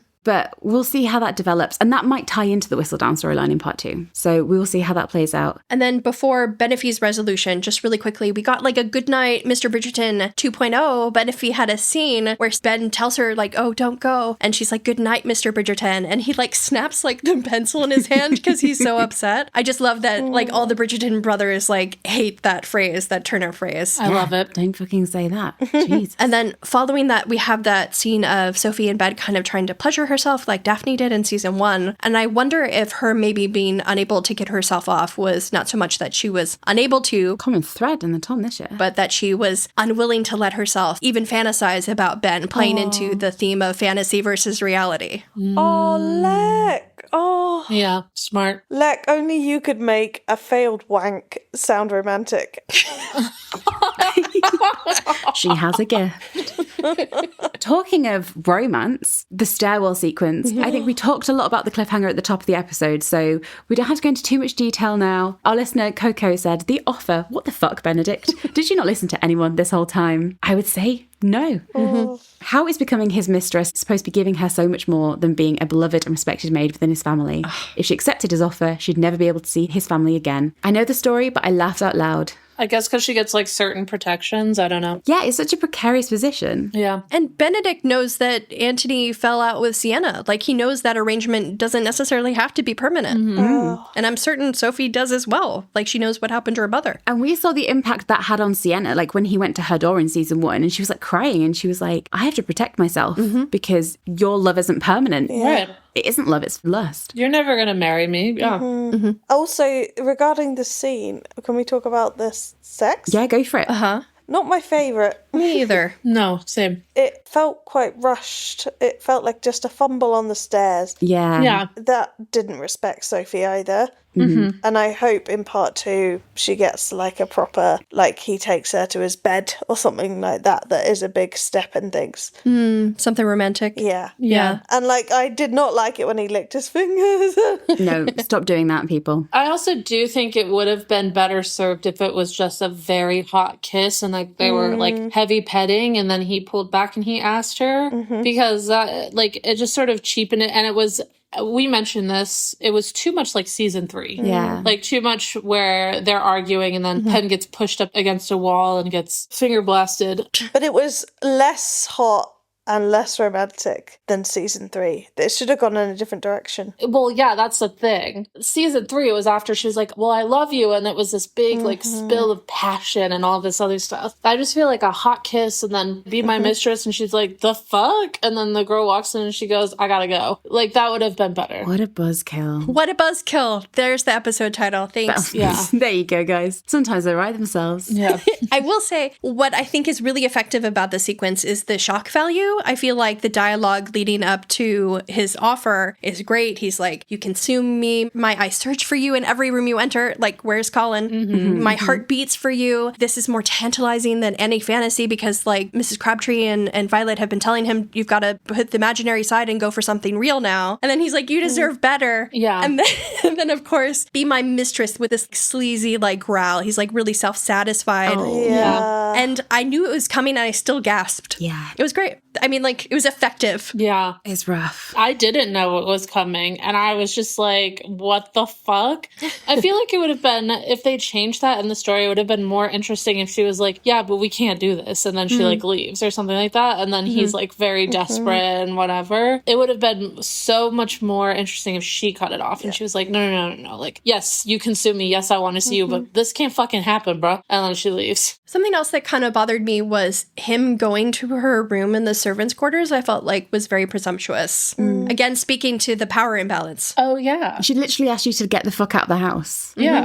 I said this to Lecky earlier that I think the cliffhanger should have literally been after his, do you know, like Colin and was like, marry me, and are you gonna marry me or not? And then it cuts. I think it should have cut after he said, be my mistress, because like you seeing the disgust on her face and her like leaving and like going to her friends for like safety. Like we've all been in that position where like a guy's been a bit weird and you're like, no. Yeah. And you've like gone to your friends for safety and like shake it off. Yeah. Like that beat kind of does a bit of a disservice, I think, because like you're leaving that as like the last taste in your mouth. Yeah, so you're feeling for Sophie. Yeah. I mean, technically, no. The last taste that you have in your mouth. No, there is a real cliffhanger. Yeah, the second bigger cliffhanger. Because that isn't the cliffhanger. Right. The real cliffhanger is Varley working for the Penwoods. Exactly. Before we get to that, you see the Penwoods moving next door, and we weren't even reacting to that because all we saw was Varley in that doorway, and we're like, what the fuck? Yeah. It hurt so much. Yeah. Yeah. Who cares that they moved next door? Like, surely they know that she's working there. They've heard, or They don't. yeah, but then also, even if they do, Violet's already sort of cleared that concern. God, it's like when you see your ex with someone new and you're like, I can't believe you've moved on. Yeah. And I'm stuck here. Oh, yeah, sorry. Unimportant. Back to Varley, sorry. Sorry. I agree with Veg a little bit because I don't necessarily see the high stakes of the Penwoods moving in. Yeah. Remember in episode 1 where Alfie was like, go in there, tell Benedict who you are. Lady Penwood does not signify. Yeah. Remember in season 1 where like Anthony regarding Polin was like, it does not signify them dancing. It signifies. Yeah. So it will come back in part 2. That is actually like really important that Sophie lives in close proximity to her stepfamily and is at risk of being exposed by them in some way. Yeah, but if they expose, like, how would they expose her? You know, you don't need to tell me anything, but it's just like, We will find out. okay, god damn it. I just don't understand really necessarily the stakes of it all. Like, if she reveals, like, oh yeah, it's my stepdaughter, whatever. Oh, the fact that she's a bastard. We'll find out. What is it if they don't have a mom, though? A wastard? It's the same, I think. Yes, if they're illegitimate. Yeah. Well, guys, that was the cliffhanger. And what a cliffhanger. I will just say that we ended this like screaming no in all caps in the chat about Varley. We sure did. Yeah, it was a tricky time. Yeah. We were very upset. How hilarious that was like the true end of the 4 episodes. I believe I said, Varley, you look better in green. Oh. So we had a bit of a whistle-stop tour through episodes 2, 3, and 4 there. I have a couple more questions. I have Lecky with me. The other 2 have departed. Don't worry about it. I have Lecky with me here because I am holding her hostage to ask some rapid-fire questions. Lecky, I want sharp answers, quick answers. I think that's the way to really open your heart and get your true, honest feelings out, okay? Okay. I might also contribute a thought or two, but really you're in the hot seat. Okay. I'm a little nervous now. Yeah, don't get it wrong. I don't think there are wrong answers. I mean, I'll let the listeners be the judge of that, actually. Maybe there are. So, on the topic of the general subplots, got a couple of statements, a couple of questions for you, Lecky. Avila said, I wish there was more Polin. Mostly, I wish we could see Colin supporting Penelope, writing Lady Whistledown, and building upon their happy ever after. What do you think? I also want to see writer Colin. Where is the boy with the pen? I'm hoping for part 2 scenes that allude to that. And you know, as we've said, they can do a lot with a little. So throw them in the background with a quill somewhere. I'll be happy. Yeah, we'll soak it up. Liz had an interesting comment about leaving the ton behind. Liz said, they miss all the usual Bridgerton things when the show is away from Mayfair. Balls, the ton, lots of gossip, amazing outfits, crazy string music, etc. It might just be me, but all this time away just doesn't give me the escapist feel in the quite the same way. What do you think? That's an interesting comment. I feel like I did kind of enjoy our trip to the country, but there's something to be said about, like, when you think of Bridgerton, there's certain things you think about. Yeah. The balls and, like, the string covers, those really fabulous costumes. So it'll be interesting to see how the show kind of transforms as we leave the ton behind for longer periods, perhaps in the next 2 seasons. Potentially. And I think it's that thing as well that is built into the Benophie storyline as well, is that, like, to a point, Sophie shouldn't really be at many balls.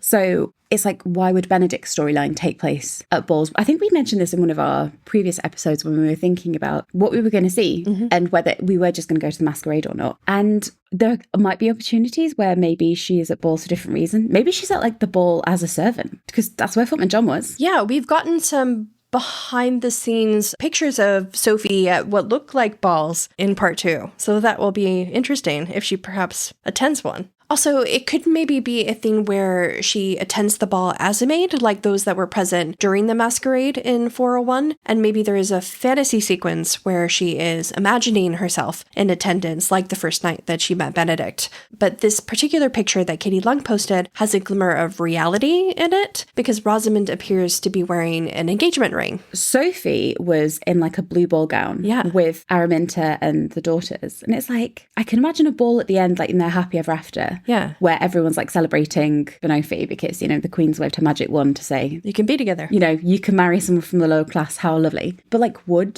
Araminta and the sisters be there for that? Or is this like a different occasion? It's interesting. Yeah, it's interesting because Rosamund had an engagement ring, it looks like, on her finger also. So She did. Maybe all's well that ends well kind of vibes, and they've just sort of kissed and made up. I'm just surprised, to be honest, that like Violet hasn't just gone, let's just throw another masquerade ball, see if we can sniff the girl out, find her that way. yes. And Ames said, oh, Alfie is an absolute treasure and John is a highlight. So happy for Ollie. He's been quietly standing by, shining in the background, and now he's having his moment. Yeah. Do you think we'll continue the upstairs-downstairs dynamic post-season 4? That's interesting. I don't know. I hope so, but I feel like you can't open up the world and then close it up again. Yeah. Do you know what I mean? How Yeah. weird would that be? And I remember that I think Jesper and Elle said that's one of the reasons they swapped Benophie and Polin seasons round, is that like you couldn't open up the world in season 3 with Benophie Yeah. and then go into season 4 and close it back down again. Yeah, exactly. Because like Polin's story doesn't really need that upstairs downstairs dynamic. But then, like you say, it'd be kind of neglectful to open us up to this world and then shove the servants back into the background. Yeah. I don't know how much we'll follow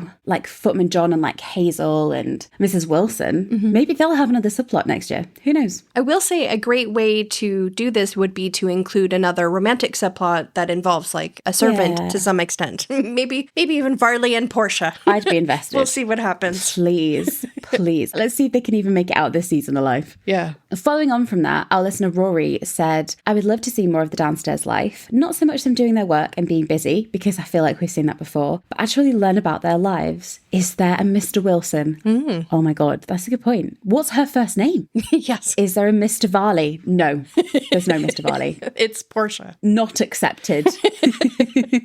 But I do want to know Varley's first name. Or is that a thing where, do you know, like Doctor Who? It would be terrible if you actually knew what the Doctor's name was, because it would like ruin the mystery. Yeah. Like, do we actually want to know Varley's first name? Was she not just born Varley? She might have like a really great first name, like Serpentine or something. You know what I mean? Like just some random, my God. really cool, unexpected name. Or like Valentina Varley or something. Yeah. Yeah. Oh, okay. Thoughts in the comments. What is Varley's first name? I need to know. Or do I need to know? I don't know. That's the question, isn't it? Anyway, sorry, Rory. Rory said, do they have children? Again, can't accept that. Or was Ray supposed to be her child? Who just like came back after a long stint away? Yeah, I've been having a gap year, you know. Huh.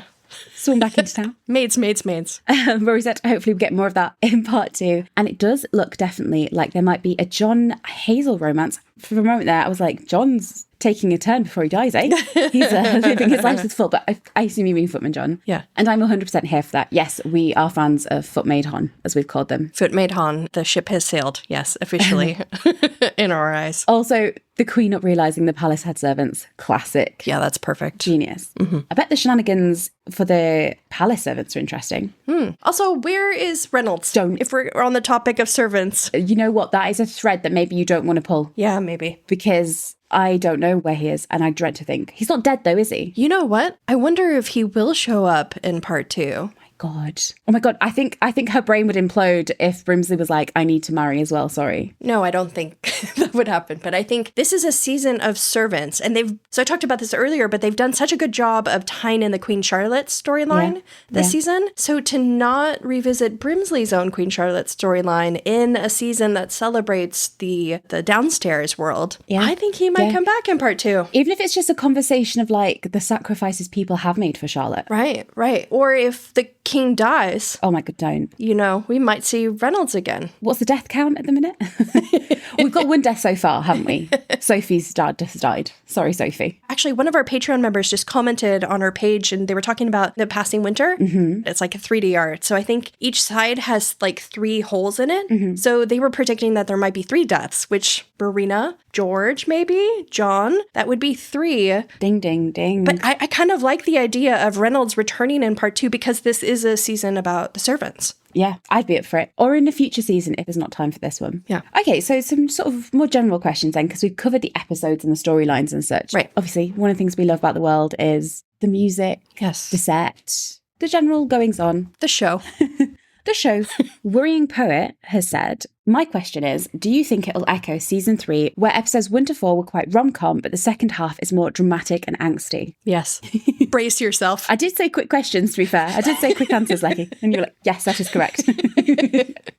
Have your tissues at the ready, I think. Well, especially if there's death everywhere, that would probably turn the romance into a tragedy. The frown upside down, or no, the smile upside down. It'll turn the frown upside down for Beans because she really loves the drama. She does. Yeah. Lecky, how do you feel about the music choices? The use of Enchanted was so beautiful, moved me to tears. Also really liked the Paramore cover for the Vicus song. I thought that was really good. That was so good. I love Paramore anyway, but Yeah. it just worked because I think in season 3 and season 4, on occasion, like some of the songs that have been chosen, sometimes they're like moments, like Give Me Everything, for example. Right. And then sometimes they've been used like really subtly. Yes. And they just kind of pass me by. And I like hearing a song and being like, oh my God, that's that song. Like it's part of the DNA of the show. Yeah. So I prefer those moments where they're a bit more obvious. 2 of our listeners actually had comments on this. So Late said, except for Material Girl in season 1, I never recognized any of the covers. And I burst out laughing at the cover they used in the last scene of episode 4 with Benedict and Sophie on the stairs, Olivia Rodrigo's Bad Idea, right? First of all, Late, you at least identified one song. So congratulations. Yeah. I have watched many episodes and not had a single clue that there was a cover or anything. And then our listener Erin said, my question was about the string covers for part 1. I was excited when I saw the list, but besides Enchanted, I had a hard time picking them out during the episodes. For some reason, they didn't stand out like in seasons past. How do you feel about the covers and how they were used? And then she said, P.S. I love the scene that Enchanted plays over. Sophie looking in on Ben being so sweet to Posey really got to me. Me too. And also, I agree with you, but the thing is, I feel like this has been a problem for the last 2 seasons now, where sometimes they include these strings covers and they're only for like 10 seconds. Yeah. And I don't really think they're as effective as those moments like Wrecking Ball or Wildest Dreams, where you're kind of like swept into the music and it's like a bigger set piece or emotional, poignant beat. Like Enchanted works really well, but some of the other ones, like there's like a Coldplay one during the Masquerade in episode 1, it's just kind of... Oh, no idea. It doesn't kind of sweep you along quite as much as some of the others. Kind of like Dynamite in season 3, the Imagine Dragons cover, Thunder. Yeah. Those moments were just a little too short. And the thing is, on that, Lecky, is that obviously it's known for having these like big set piece moments where the music's playing like at a ball. However, the use of Enchanted in this episode, in episode 2, showed that like you can still have those impactful musical moments in like quiet character moments. Do you know what I mean? Like, Yeah. nothing was happening. She was like quietly peering through a door. And yet the music sort of worked in harmony with the storytelling. So like you don't always need it to be this massive set piece, but I think you do need to give those musical moments like a chance to breathe and tell the story. Exactly. But we do have a release date for the vinyl. It's in May, so I'm very happy with that. Yay. Lecky, a couple of missing moments. Tell me more. Okay, so there is that leaked image of Polin at breakfast with Portia. We think that might come in part 2. Praying. We thought it was maybe before Carriage 2.0, but there is a strong possibility that it is in part 2. There's less of a possibility, but still a slight chance that the Penelope still of them like chatting on the street with Eloise in her little barky dress might be in part 2. The problem is that we know from the stills that that is supposed to be from episode 4. Yeah. And we even saw Eloise wearing that dress in that episode, so it seems like that may have been a cutscene. I can't believe that, because it was when like the first stills released from the series, wasn't it? So we've like lived with it for a long time. Yeah. And it looks like Pen's telling her something and Eloise is shocked. Yeah. I can't believe we will never know. What the secret is? You know what this is? It's 206 all over again. The missing scene. Like, what were they talking about? Drives me crazy. So we will hold off mourning the lost scenes for the moment, just on the off chance that they've been shuffled around. Right. But I do fear for them, is what I'd tell you, Lek. Yeah. And then our listener Coco mentioned, slight spoiler alert, but it has been accidentally officially revealed. So is this a spoiler? I'm going to say no because John Glazer talked about it. And even if they edited it afterward. But then they edited the article. it's out in the, you know what? It's the same thing of the upstairs, downstairs world. Once Pandora's box is open, it's out there. Sorry, the genie can't get back in the bottle. So if you don't know what we're talking about, John Glazer, the costume designer, was asked what he was looking forward to in part 2. And he said, Cressida's coming back and we love dressing her. And so he was like really excited for like the return of such like a style icon. Right. The article was quickly edited to say a character is coming back. Yeah. To be honest though, like even with it edited, it still would have been very obvious who he was talking about. Do you know what I mean? Like, yeah. And I think this is so exciting. I'm glad it's been announced because I am thrilled. I understand like it would have been like a really cool moment, and sorry if we've spoiled this for anyone who's listening, to like not have expected Cressida and for them to just show up. But I am also really looking forward to seeing her again, and maybe she'll be in the trailer, so maybe it isn't a spoiler. Yeah. Coco said, is it a rumour or confirmed? that will push Eloise right off the edge. I hope so anyway, as I'm so impatient for her season. What are you thinking on the cressida of it all? I'm very curious how this will push Eloise where she maybe needs to be to launch her into her season. But I'm also kind of curious to see how she comes back, why she decided to come back, what purpose she serves. Yeah, it'll be interesting to see. Well, to be confirmed. Thank you very much, Lecky. We'll return to the rest of the episode where I think we're just wrapping things up. So off you go. So that was the end of the episode, guys. We've got a couple more questions to get through. Great. Guys, give me your rankings of the episodes. Oof. Okay. 2, 3, 4, 1. 2, 3, 4, 1. Oh. Okay, I think I'm 2, 3, 1, 4. I think 2, 1, 4, 3. Sorry. Did not like 3. What is this episode 2 thing? Oh my God. Like, I thought episode 2 was very well done. I'm bewildered. I'm thrown off kilter. I'm like 3, 4, 2, 1. Oh my God. I did not get 3 the same way you did. I'll do a rewatch and let you know. The ice cream scene, guys. If you're a Polin fan like I am, unlike these, then Oh. imposters. It was my second one. Oh, apparently I'm a faker. You know, Benophie have taken over. But, well, what are you guys most looking forward to in part 2? Death, more death? No, I'm not looking forward to that. I don't like to cry. So I'm looking forward to like the happy resolution, happy Polin moments, and happy Benophie moments. Yeah. And Portia and Varley being reunited. Like, are you kidding me? Oh my God, yeah. Jesus Christ. We've got some good redemption arcs coming up, and I'm especially excited for them. Yeah. Oz and I are a bit of the same. We do love a bit of suffering. So I'm excited to see that because it always, I feel like, brings out the best acting moments in Bridgerton. Yeah. Sure. I love a little bit of a suffer. No. Tout le monde doit souffrir.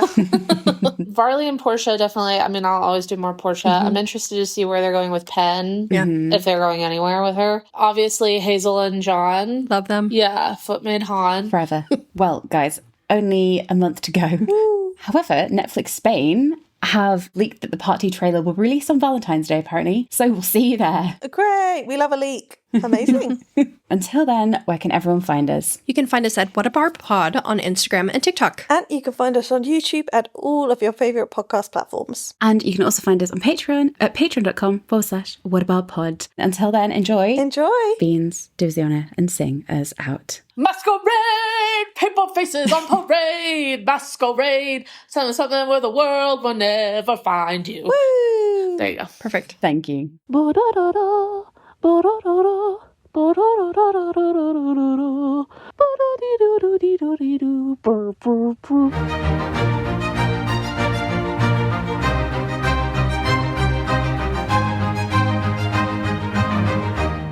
Das violin. Do do do do. Do do do do do do do do.